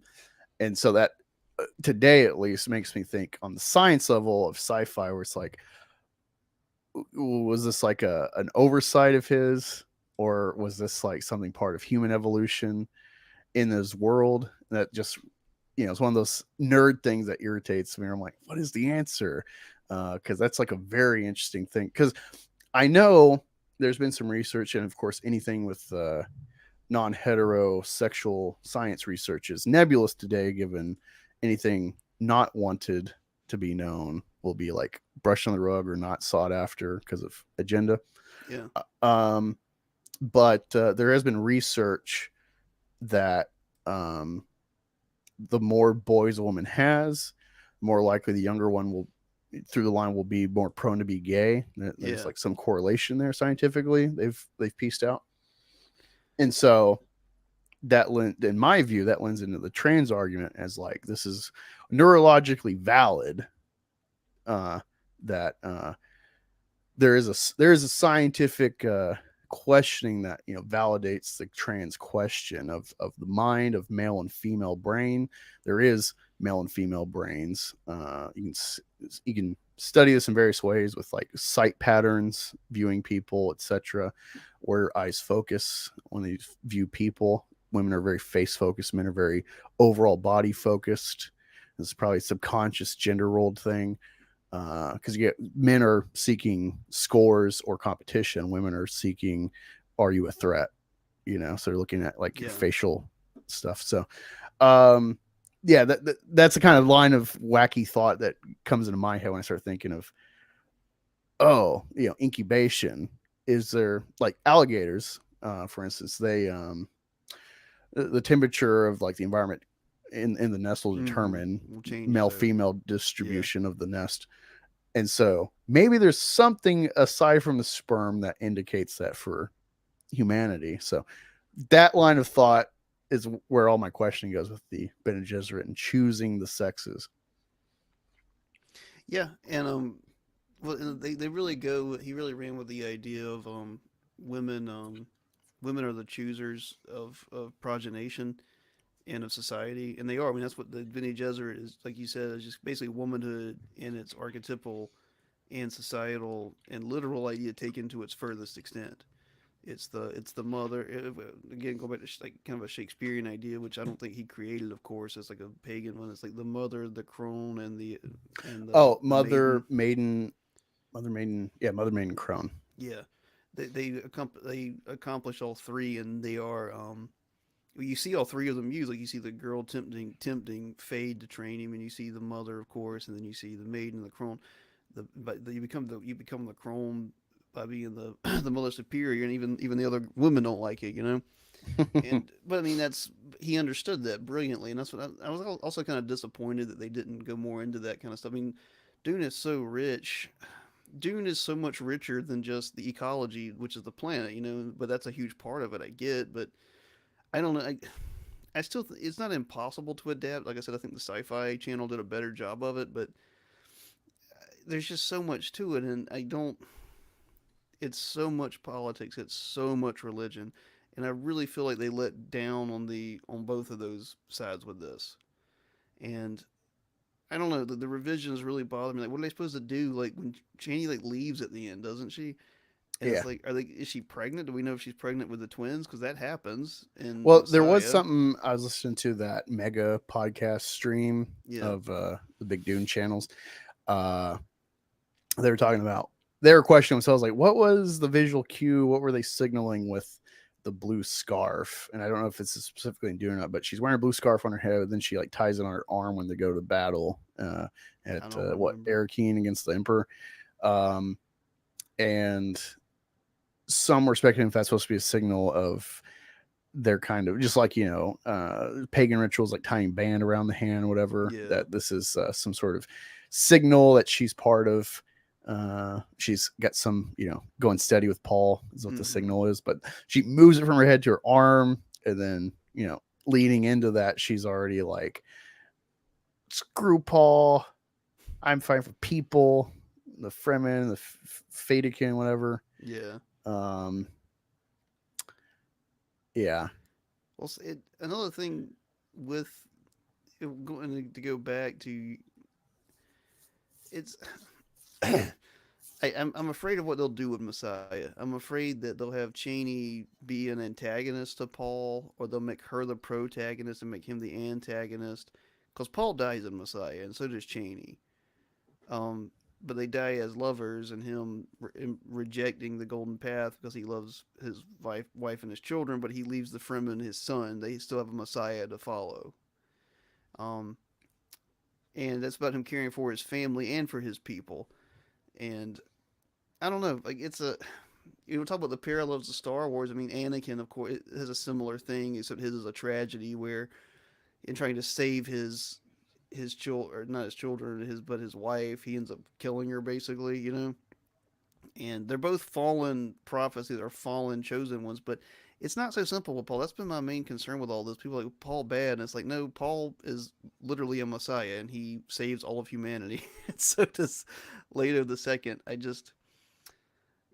I don't know. I don't see Messiah being good. I don't see it being good at all if it gets made. I see it being, and I say this trying not to be political, but so much of the neoliberalism was just pushed into this. Like Cheney being like a secular feminist for some reason. And it's like, how are you going to turn around and be like mad with genocide when like You've been killing people like your whole life. Like you've been slaughtering Yeah, people. I was thinking about it too because like instantly with the popularity and the interest in the mainstream, like uh dabbling, into it. This whole like it's Paul a white savior, Oh God, yeah. and They've been it's saying like, that since the book came out. well, it's like if anything, he's a race trader. Like I view the white savior as a race trader. He's Well, you you know love Avatar. Dance of the Wolves, Yeah. Avatar, Last Samurai. These are all race traders. They bring insight from their world, but uh, Yeah, to help fight it. they intensively disown the world they're from and embrace the native way. And it's funny because that makes me think of weebs. I really hate weebs. I hate. There's this phenomena that they talk about in archaeology. I was in a woman's archaeology class. Woman's. Yeah, that was specifically the angle, and it's like it's feminist kind of angle. It's like these feminist uh, articles, research, whatever we're reading. Like one was interesting because it's talking about it's like Slavic countries, East Bloc countries Yeah. of femininity versus like the West. And it's like, yeah, women over there don't go outside to take the trash out without getting like done up. What would be like going to the club for us is Yeah. every day for their women. And it was like, I guess, a kind of shock to the system for the researcher because, the narratives they're taught, and this is written like the 80s or 90s. And the identity of women across the world compared to the West in America and specifically, it's very funny because like the housewife role that they teach women today to disown, discard, that's like the goal for like Mexican women. They want the guy to make the bread and they can just be at home and be pretty and maybe they'll do housework. They'll probably have a maid do that. So just living in paradise, essentially. That's a real identifier of like And you say that as social a supremacy. Mexican looking person. Yeah, it's funny. I really hate. Well, another interesting one is like genital mutilation. There's this big push by UN world over for female genital mutilation. Yeah, to end, you mean? Yeah, Yeah. and yet, You're like, no, to expand it. the people they're trying to help, they're not buying it because it's like no, this is like I'm not a woman if I don't do this. This is like a Yeah, their pathway. culture This is my dictates it. culture. Yeah. And so it's great seeing all these like Western libtard ideas that the Borg tries to permeate when it faces non-Western cultures that clearly reject it. And it's not Yeah, patriarchal necessarily. it's that all cultures are equal, but some cultures are more equal than others, and that's ours. Yeah. Well, yeah, it's the it makes me think of like I'm not learned on Malcolm X, but I am aware of his kind of obvious misgivings with white liberals. He clearly hated white liberals more than anybody because it's all like it's very Bene Gesserit, I guess. It's very nefarious in its mission work. Of like, we're helping you. And it's like, no, you're just like destroying. Yeah. Just like you talking about like colonization, destroying cultures. This is like a new level of it. It's, with this messianic approach of liberalism, but it's really just destroying Yeah, identity. it's the new religion. It's we didn't lose religion, we just traded Christianity for liberalism. Yeah. Again, I think it's a product of. Yeah. Well, I would love to have that discussion again. Like, especially if you want to, if you want to read read some Yarvin. I think you would. I think you Yeah, would greatly I don't have appreciate the that too. articulation for it, but like Yeah, there was this he video. does. That's the one thing I'll give him. He does. Yeah. There's this video I've wanted to do a long time about uh, Antifa as like the model that this is a intrinsically, even if they reject the church, whatever you want to call it, the cathedral of Christendom, it's very intrinsically a Christian idea of there's original sin, although instead of Adam in all mankind, it's whiteness. You Yeah. can never apologize enough for it. There's no redemption though. Yeah. Yeah. I would say there's arguably no redemption in Christianity. It's like you always have to be sorry, especially like Catholicism, which I'm from. those are It's yeah, thought, those are word, and different deed. ideas. Yeah. So you're. This is I think one of the problems Catholicism, is Catholicism is the church. Like that was yeah, that's hard to get out of. That's the Protestantism is a little bit different than that. But I'm sorry, I'm not trying to excuse. I'm saying I get what you're saying. yeah. Yeah, Well, yeah, I view when I'm talking about Christianity wholesale, I'm coming from the Catholic perspective, and yeah, it's it's not just like you didn't do something. It's thought, word, and deed. It goes off the whole. yeah, If you've lusted after one, you've committed adultery. So like yeah, it's reinforced by the Bible.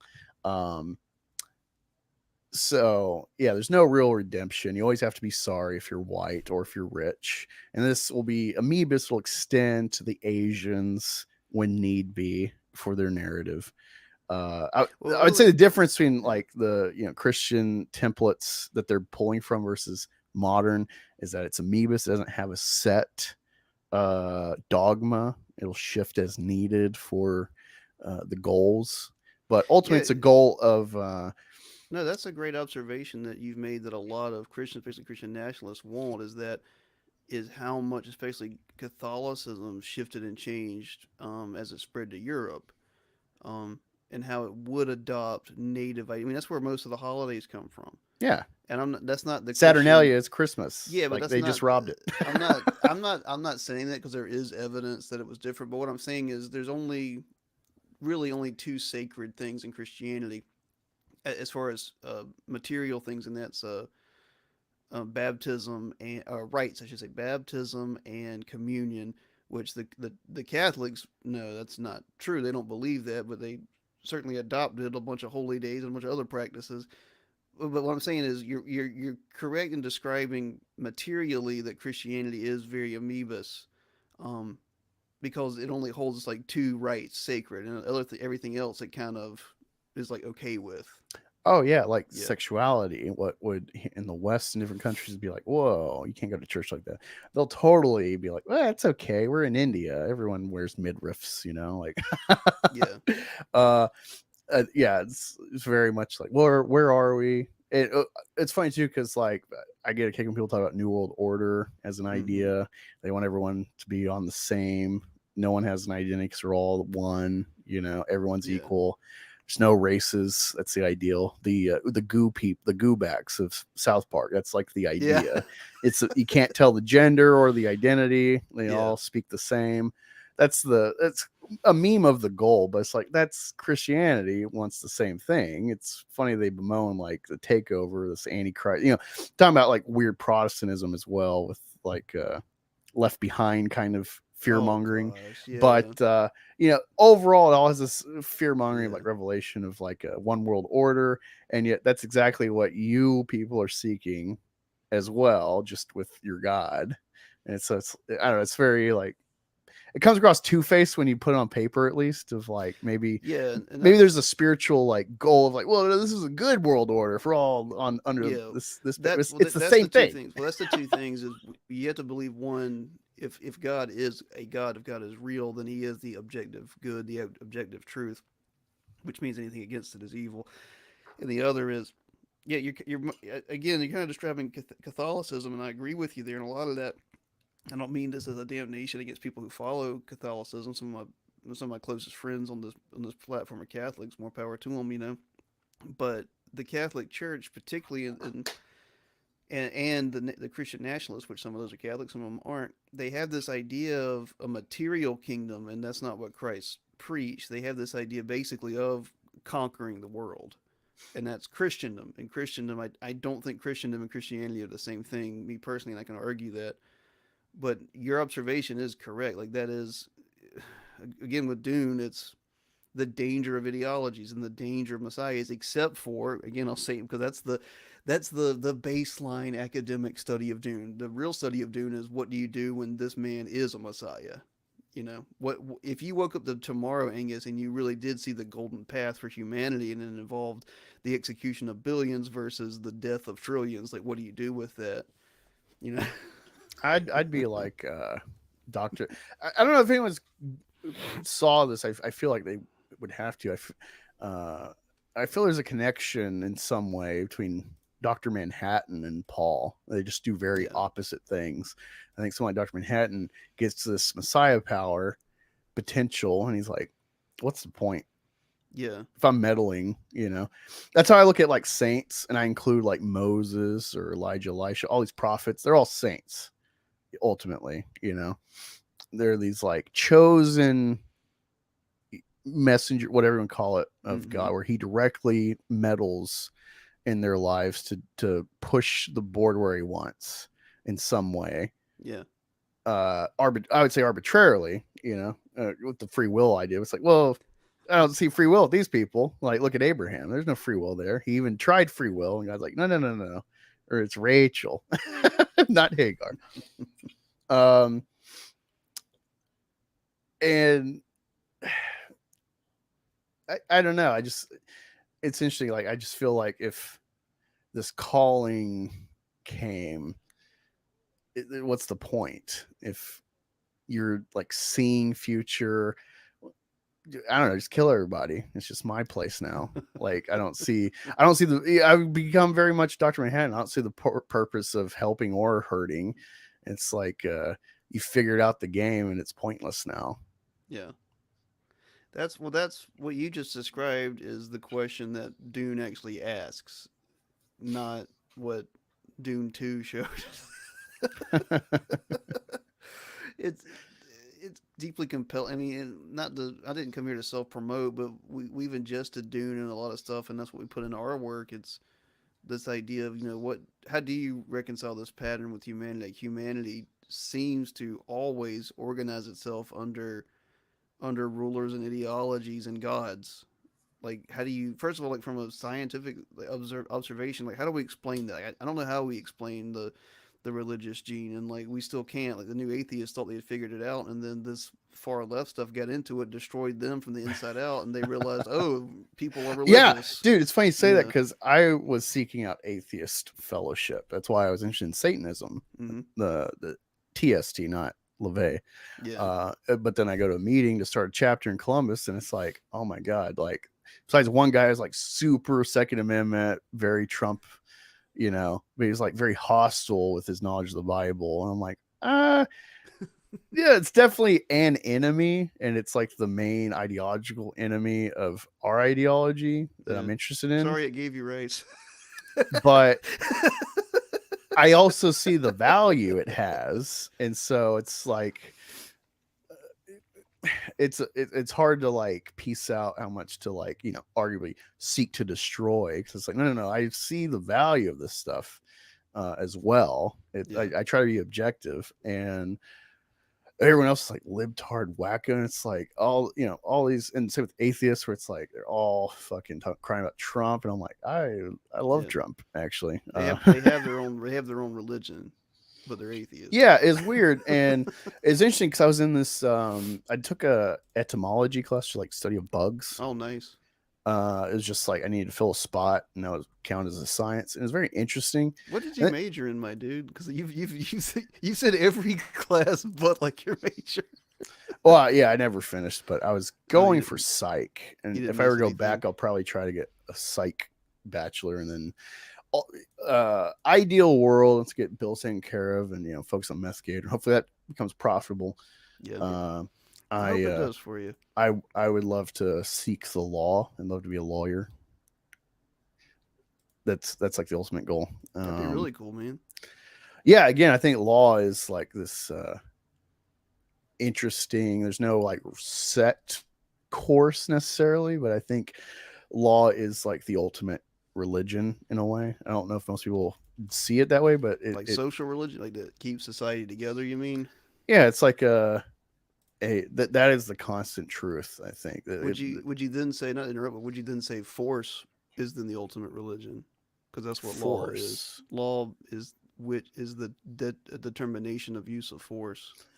Um, I think adding that angle, it would be I would amend it to include that it's like force deemed by society, that there are elected, chosen, whatever you can call it, arbiters that directly do it. Like the Mm-hmm. Romans directly caught Jesus, but it's like a Jewish decision. Um, in the same way, I think law is ultimately uh, decided by the people, whether there is a monarchy, a dictator, a democracy, a republic, whatever facet it's delineated through. It's the people are going along with it. You get So a so you're more of the French constitutional idea, I like wouldn't law doesn't or rights don't come from God; they come from the will of the people. um I mean I'm just asking. Yeah, I'm just trying to figure out where you're coming from with it. I guess I haven't thought about that angle, but yeah, I mean, ultimately, my world, God is not a factor. Yeah, God is, multiple things for multiple people.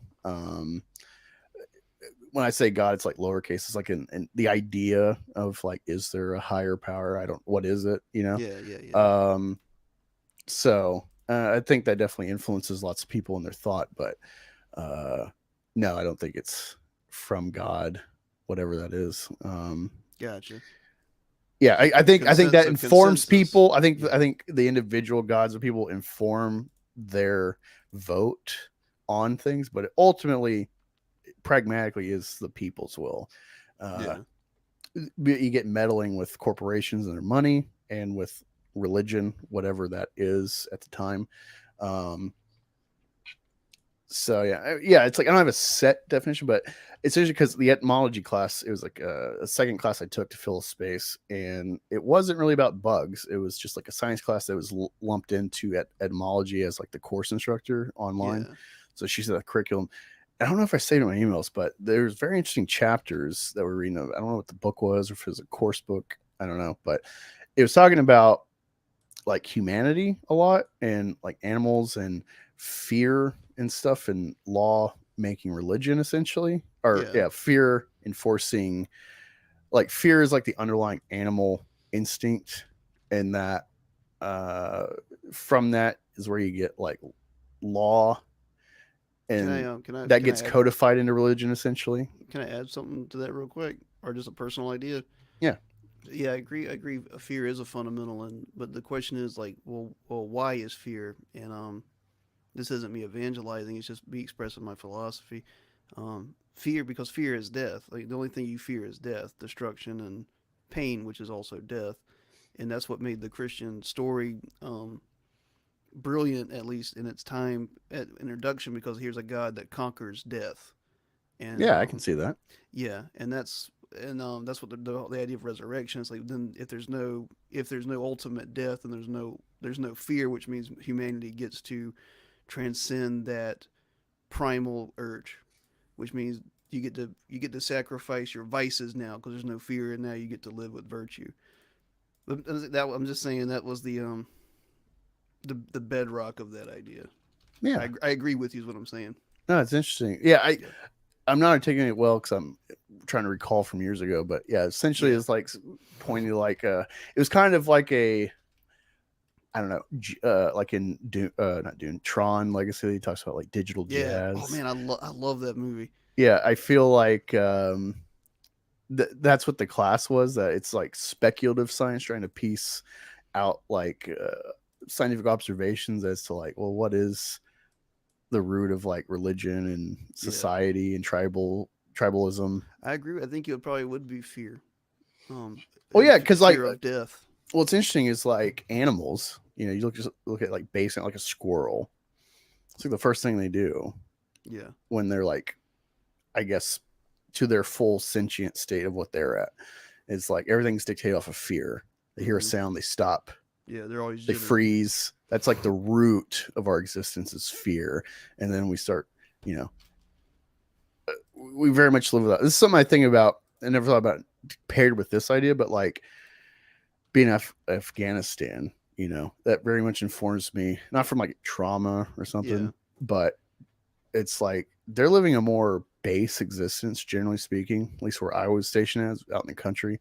Simple people farming, what they can. Um, so I'd like camels were a source of transportation. Some of these people, they might have like shitty vans or whatever brands you never heard of, but living a very biblical lifestyle that might have like cell phones, electricity here and there, kerosene. And yeah, there's something there that like I don't know, it's like I think we're so far removed from death in this society, in the West in general, that like we think of death as like, oh, grandma's in the hospital. We don't think of like, oh yeah, Timmy fell in the well. You know, or tomorrow just I 50 could years starve. ago, something like Stand By Me, which I hate that movie, but something like that was still in the consciousness. Like even that short of time ago, death was like a reality. Johnny Cash and his brother getting killed in the sawmill. Like this was something like death. There's an awareness of death in the back of your mind a lot more than today. And a respect. We're so cushioned. Yeah. If there was a God, I really resonate in some way with George R. R. Martin and the way they presented the show, the many face God of death. If there's a God, if I'd like put, what would be I think Martin's really hitting at something with the God of death. Yeah. I think that is like the ultimate God. Like that's the God. Most people in our westernized, we're all thinking of God in like Heavenly Father way, the way our society's been built, that has permeated our consciousness intrinsically, where whatever religion we actually are. That's the idea. It's like the Sky Daddy, there's heaven, there's harmony and peace. But really, I think God, if I had to put my bet down, God is death. God is the thing we're avoiding. This isn't, again, it's so promo, but did you read the Lamentations or the Revelations that we did for Apollyon? I'll send you a link to the site. I read about 20 pages thus far. I'm bad at reading and I got different stuff going on, but no. I like what I've read so far. Your opening. One thing I thought of that is like, that's not really a neg, it's just an observation, is like was it Zero? Yeah, Zero, when he's like talking to him and there's like breaking down each character and he's talking to him and it's like, we gotta go, but then like he's like doing this long form breakdown. It's like, this is for the audience reading. It's an instantaneous transmission to their head. Oh, okay. I didn't realize that, but I'm reading it, I'm like, all right, this doesn't add up. But then it's like watching a little bit of anime, like this would be something where it's like, yeah, they gotta go right now, but this is for the audience. Yeah, but here's a backstory. yeah. No, it's cool. He ain't gonna offend me, dog.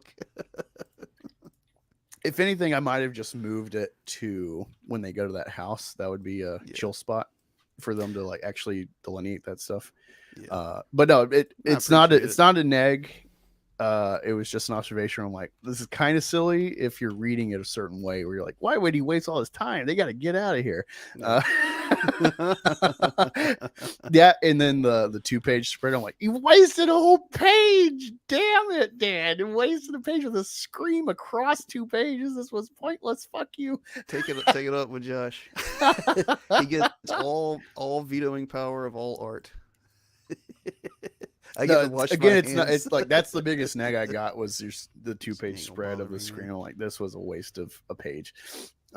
It's literally almost all of the scream. Let me link you this. Because people could purchase the Revelations and Lamentations for $1 each to own the PDF, to own the libs. I mean the PDF.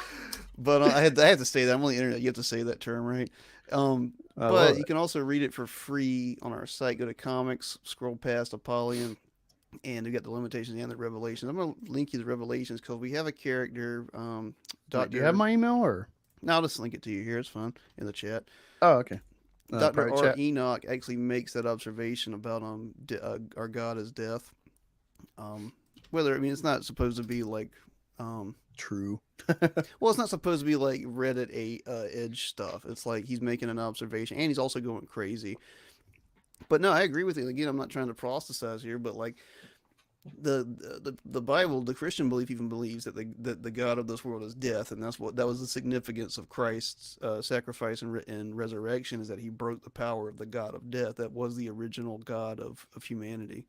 Whether you want to say it's Apollyon or Satan or whatever, that's the importance of the resurrection. So no, I absolutely agree with you. I think that, and that's the whole, and that's what Dune with the Gom Jabbar is like. Are you going to react as an animal, or are you going to react as like this transcendent being that they call a human? You know, whatever the Bene Gesserit deem as human is really rational or spiritual. Like it, Paul doesn't react out of fear or death or fear of death. You know.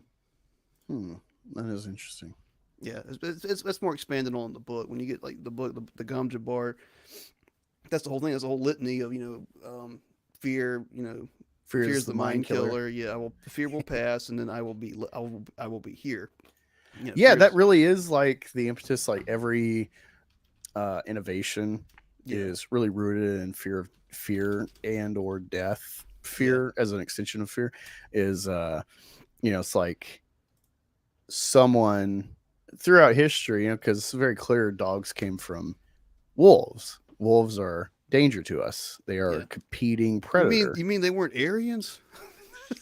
They're a competing predator, and then someone found a puppy, a wolf pup or a wounded one, and they heard a whimper or something. There Yeah. might have been a pedomorphic influence. This is something I've been investing a little bit. There's this. I don't watch a lot, but I just happened to see in my suggestions this clip of Robert. I think it's like Wrongham. I think's his name. He's a Mm-hmm. scientist. He was like a protege of Jane Goodall, so he's done a lot of chimp research about violence and stuff.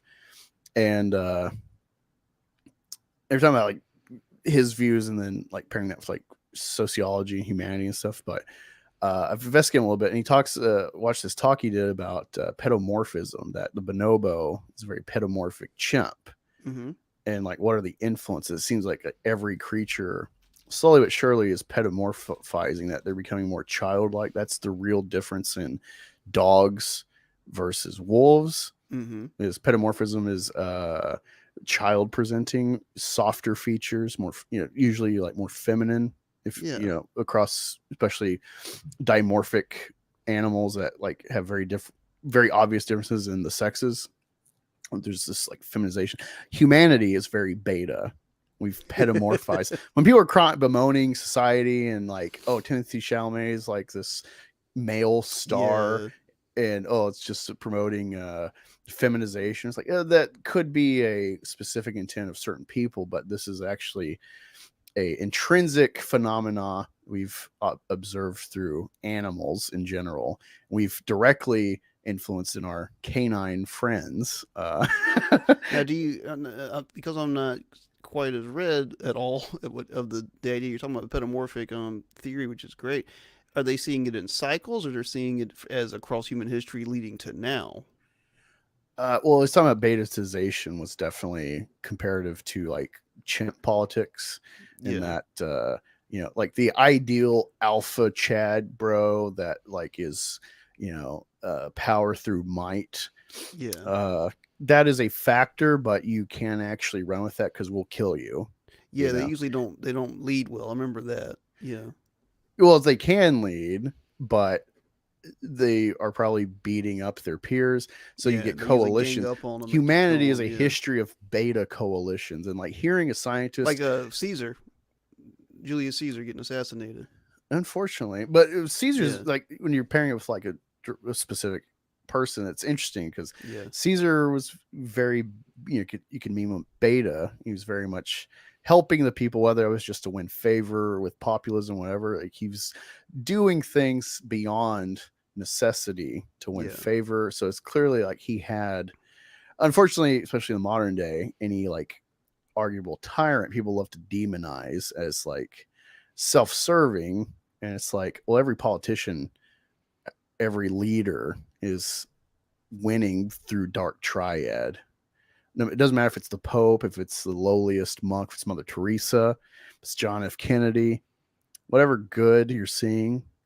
It's not that it's self-serving and nefarious and like being like Palpatine, but they're everyone that's winning and making coalitions. They're all you. unknowingly probably utilizing dark triad Have features. you read Machiavelli?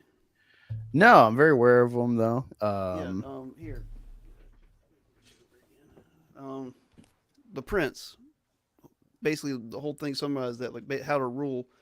Um, a lot of it is dark triad features, or at least someone having to adopt those kind of ideas in order to rule properly. And it's not even like ruling malevolently or benevolently, but just basically how to hold on to power. Yeah. They're gonna screenshot me, dude. I'm showing you. I'm showing you unqualified reservation. I'm showing the prince. Like, look, I look, guys. I don't just to have it on the record. I don't believe in this dissident right crap. I don't. I follow some of those guys not on social media, but I read some of their stuff as I do the progressive left stuff because I like to be aware of what like the zeitgeist of the world. I don't agree with it. I'm just aware of it. And I like my friend Angus here. I like in giving him suggestions, and he gives me suggestions of stuff we'll like. So there you Oh man, you don't have to go. qualify at all. I That's do because otherwise I'll get whatever. I don't think you should worry. Man, after the conversations I've had with indie artists this past week, you got to spell out everything for people. Oh, what without naming, having to name drop, what's been some problems with you having to clarify? It's just like I don't want to get into rip reverse, especially because I got to roll at like five. It's like somebody was talking about like what is trying to define what is a grifter, and I was like, when you have like all the resources and time in the world and you make a shitty product to sell to people, like, I'd have to say that's probably grifting and stuff like that. It's just people will. I don't know. None of that matters. It ain't about me. But yeah, no, I agree with you. Like especially and that's the tragedy of like Dune and Paul is this guy who's a kid who's genuinely probably good. He's no worse of a person than you or I. But he is put in a situation where it's like you either do it or you don't, and things are get way worse if you don't. Um, I think he's got a lot of the story of Paul is very similar to the story of King David. Pisses off a ruler, gets cast into exile, has to assemble a fighting force basically out of nowhere, and takes over. Hmm. Except, of course, David's family wasn't killed by Saul, but Yeah, I'm fuzzy on the David story, but I think that would be an amazing Game of Thrones show to make. I think so too. I'm gonna tell you, Because man. you could have the sex, but you trigger Yeah, all the Christians, you boycott all that. But legitimately, like it's there. Like there's a yeah. great drama that you could adapt, expand on the society, do a lot of Mm-hmm. world research to make it adequate. You could have a whole Um, season on Absalom, like his son taking over and him having to kill him. It's all there. yeah, him like murdering the husband of Bathsheba. It's funny because like Yeah. that's like the one feminist point that the feminists kind of get right about like the Bible and whatever. It's is the demonization of her. 'Cause it's like all she is a wife, and then she Yeah, becomes but David's wife. But where the feminists are wrong is like the Bible never demonizes Bathsheba. Like, well, yeah, but the yeah, perception and reading it, given the context of like, there's a lot of like. uh yeah, you're right. There's people who in the past have used it to try to blame women for stuff, and when Yeah. in the Well, yeah, Bible, like, Eve as yeah, well is. I mean, she is guilty, yeah, but she is an avatar for women, and so this influences the view of women overall. I don't think it's necessarily wrong, but Black you know, Angus says respect women. no, I really like reading the Old Testament. Like that's the value I find in the Bible is like it definitely I think is very red pilled the Old Testament. God is very I would say Jesus is very beta, very amoebus. He's like kind of a They're the same libtard. person. No, I know that. I know that they're supposed to be the same person, but clearly I don't believe that because they're two different gods, in my view. But the Old Testament, even though I don't believe in the religion, it's like the story, the setup of God, His rule, His rules to the people, their disobedience, and everything. It's very red pill. Um, it's very there's a lot to pull away from without the belief necessarily. It's like this is a great story Yeah. in certain aspects. It's definitely got ideas to live by in the sense of like masculinity, femininity, the role of man, his dominance. You also can't read and appreciate the entire Western canon without reading the Bible. Cause Yeah. This is the thing I'm always telling Rookie. Is like, yeah, you should like. That's why I got him the Bible manga comic. Bible, action Bible. Yeah, the action Bible. It's like we're gonna read through it, and you start understanding. It's like I'm explaining Moses. Like Moses, like that's more or less Superman. This is why it resonates because we've grown up with this for thousands of years through society. Yeah. This narrative of essentially an immigrant. By today's standards, how you can easily meme it. An immigrant story. Yeah. So I guess closing. How did you find Dune? What have you taken away from it? The book or the movie? Oh yeah, the book series. Oh, the book. The book is 100% the greatest sci-fi book ever written. There's no getting around. Just the first one. You don't have to read the next three, which I think are the quintessential Dune, Dune Messiah, Children of Dune, and God Emperor of Dune. That's the main story. I don't Wait, really so why do you drop off the last two? That's Paul and Leto's story. I don't. The rest of it, it's not bad. It's just it's not as necessary. Like the first one, the other three aren't even necessary. The first one is everything, but if you really want to see the completion of the Golden Path and Paul's actual story, those four, you can't get around them. They're monumental of literature. I don't know. I think they're up there with the Odyssey if I had my way. The movies, the Sci-Fi Channel miniseries are the best ones. They did Dune, and then they did Children of Dune, which they also did Dune Messiah and Children of Dune, because Dune Messiah you can't adapt it without Children of Dune. He's gonna have to add so much stuff because Dune Messiah is like 90% talking and conspiracy and like a lot of not real stuff happening. Like he'd have to just show off-world jihad and all that kind of stuff. I don't know, he'd have to add a whole lot. But no, Dune, if you haven't read it, every single person who wants to do anything creatively or wants to read sci-fi needs to read it. It's one of the greatest works ever. It's probably the most Evangelion, the Holy Bible, of course, are some of the three biggest influences on our work. Like I wouldn't be here without Dune. How'd you come into it? My dad had it. My dad was a huge Dune fan, so we just kind of grew up reading it. Pentecostal pastor loves Dune. I got almost all my nerd stuff from him. The dude was he was really cool. Yeah. I'm not gonna go into that. So you passed. I lost him last year. I really don't want to. I'm not gonna go into it. Yeah, sorry. No, it's not your fault. No, it's just you like bastard. You killed him. I was just like it seemed like it wasn't clear if he was gone or not. So I was like, not clear. Yeah. I lost him last year, but it's fine. I mean, that's unfortunate. Well, at least you have Dune to have memories with him on top of whatever else. just Dune. That's it. Just Dune.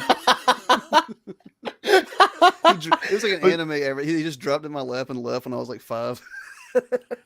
No, it's funny because I in my life, parents, there was a Pentecostal phase going through the history of Christendom. We had a Pentecostal non-denominational phase, and that was wacky. Because I remember, I don't know if you ever experienced the like people talking in tongues crap. Yeah. Yep. I hate it. And as a kid, it's like, how do you talk in tongues? And I was like trying to like teach me, and I'm just like watching. I'm like, I don't know. Like this is fake. What the fuck? Right. And it's just looking back, it's like, God, this is fucking scary shit, man. Like, yeah, it's weird. It's very weird. I can make a biblical argument for it, but yeah, no, it happened in what? Yeah. Oh, hey, you might know what is the phase after resurrection? Jesus comes back. What is that phase called? Is that called Pentecost? Pentecost is when it's like 30 days after his resurrection, I believe, or 40. I think probably 40. Biblical, it's 40, right? His disciples were meeting in the upper room, and the fire of Pentecost, the Holy Spirit, landed on them, and that's when they could speak in tongues and witness to all the Jews in all the different regions, and everybody understood them. So yeah, that's the day of Pentecost. Okay. So after that is the church period. Then he resurrects, or then he goes back to heaven, right? No, it was all out. He resurrected, came down, spoke to them, and said, go wait for my spirit." And then that's where Pentecost happened. Okay. See, I wasn't sure if Yep. that was the block of time he comes back. No, I forget what that's called, but I used to know all this, but I forget even why it's called Pentecost. I don't remember. I didn't study theology properly. I studied music. Well, that's not a bad thing. Yeah, it doesn't pay, but yeah, I have a band called Pentecost. We're putting out a record this year. It's just me and then the guy who mixes it, but it'll be pretty Oh, cool. I got a song I'm actually trying to make for Meth Gator. It's like in my head. I'm trying to like Does it might go pull my Meth guitar out and Gator? no, it's actually I'm thinking about calling it Crystal Rush. Nice. That Play sounds like on a the JoJo's Bizarre Adventure arc. it's just like kind of well, here's the problem is like growing up as a kid trying to emulate AC/DC on the guitar, then at some point realizing like they've done everything in Yeah. that style. Dun, Anything you do is dun, just dun, dun, derivative. dun, dun, dun. And like Airborne comes out with on Yeah. the Madden soundtrack. It's like, oh my god, another AC/DC band. You know, they're never going to get out of that shadow with that style. And yeah, then I got into Mastodon, so it's like, all right, I Oh, want I to take love like I want Mastodon, to take man. the boom of Mastodon or of Yeah. AC/DC, but then like I can't do that style necessarily. So I just got to like, my thing was trying to take the boom of AC/DC Yeah. with the intricacy and wacky, go wherever you can with Mastodon. Yeah. That was my intent. And I just never panned out like sticking the guitar, find anybody to like play with. So I was a tabs guy, never learned music. So it was all just what I'm hearing. If I Yeah. can figure out a lick, read the I tabs to learned it. music later. Like I did tabs and I just did by ear, and then I went to college for music, and it's cool learning like the modes and that kind of stuff. But counterpoint, Did you be ever get into the music of like animals? How there's like some sort of like set rhythm that is intrinsic. no, that sounds more like audiology or something. Yeah, well, I'm aware because, like, like spiders, they do Yeah. these weird mating things. Some of these spiders will do like mating dances and drumming that you can like put Yeah. equipment to like hear it and stuff. And it's like it's like there's a baseline to existence that's musical. That Yeah, I do think music is, in all sense, the language of heaven. I mean that in a literal and divine sense. I do think I had this discussion. I really do gotta go. The postmodern deconstruction of words doesn't work for music. You can't.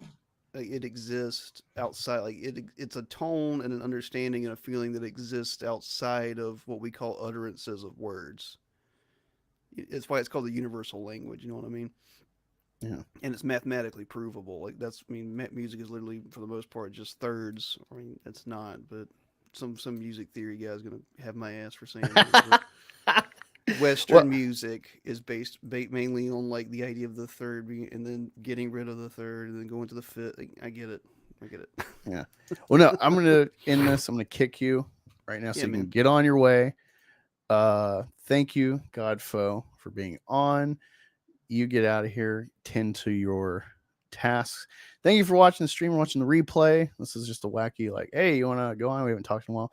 And I'm really loving investigating Dune. So expect more Dune talk, the future of this channel. Hey, what is up? Unintelligent Design. Liam, buddy, how's it going?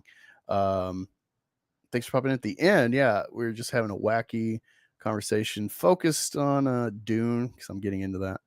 But I'm going to get out because I got more Rum Total War to play in between now and Katie's stream, if she'll have me on, which I'm assuming she will. And yeah, appreciate hanging out. Definitely come by Thursday. I'll be back to normal with All American Beef. I was just beat this week. It's the last week of working on night shift, switching to day shift for this month. So back on schedule, hanging out Thursdays. And yeah, if you haven't seen Dune 2, go see it. I think it really is a treat, despite more and more I learn all the shortcomings, all the disappointments for Dune people. What is missing? The value of this film is it's compared to 84 or the miniseries, seems to be a legitimate window for people to in the mainstream to refine Dune. It's finally finding its value in society on screen, despite apparently being such a renowned series. it's been kind of forgotten, but thanks to Villeneuve and Warner Brothers, it's resurgent, despite, again, its shortcomings. And it's a real treat, especially if you've never investigated Dune. You're going to be lost, but I think you'll appreciate the window it opens to start understanding this world and appreciating it. So, again, thanks so much to Godfoe Universe. Go check his channel out. I'll link it later in the description. And he has books he's selling on Indiegogo and or his website. I've read a little bit of it so far. It's a manga. Very interesting work. Liam, I think you'd like if you haven't checked it out, although shipping probably a problem for you in Australia. You might have a digital option, but really love hanging out with Godfoe. Been missing him. So hooked in this stream to chat with him, and it's always fun. Like really enjoy his work on YouTube, conversations he can have, and it's great because like clearly I'm an atheist, he's deeply embedded Christian, and yet I have such interesting conversation with the guy. He opens up so many windows of thought. So thank you for joining, and I'll talk to you possibly sooner, but definitely Thursday. Me and Rookie Critic, possibly a guest. We'll see you then.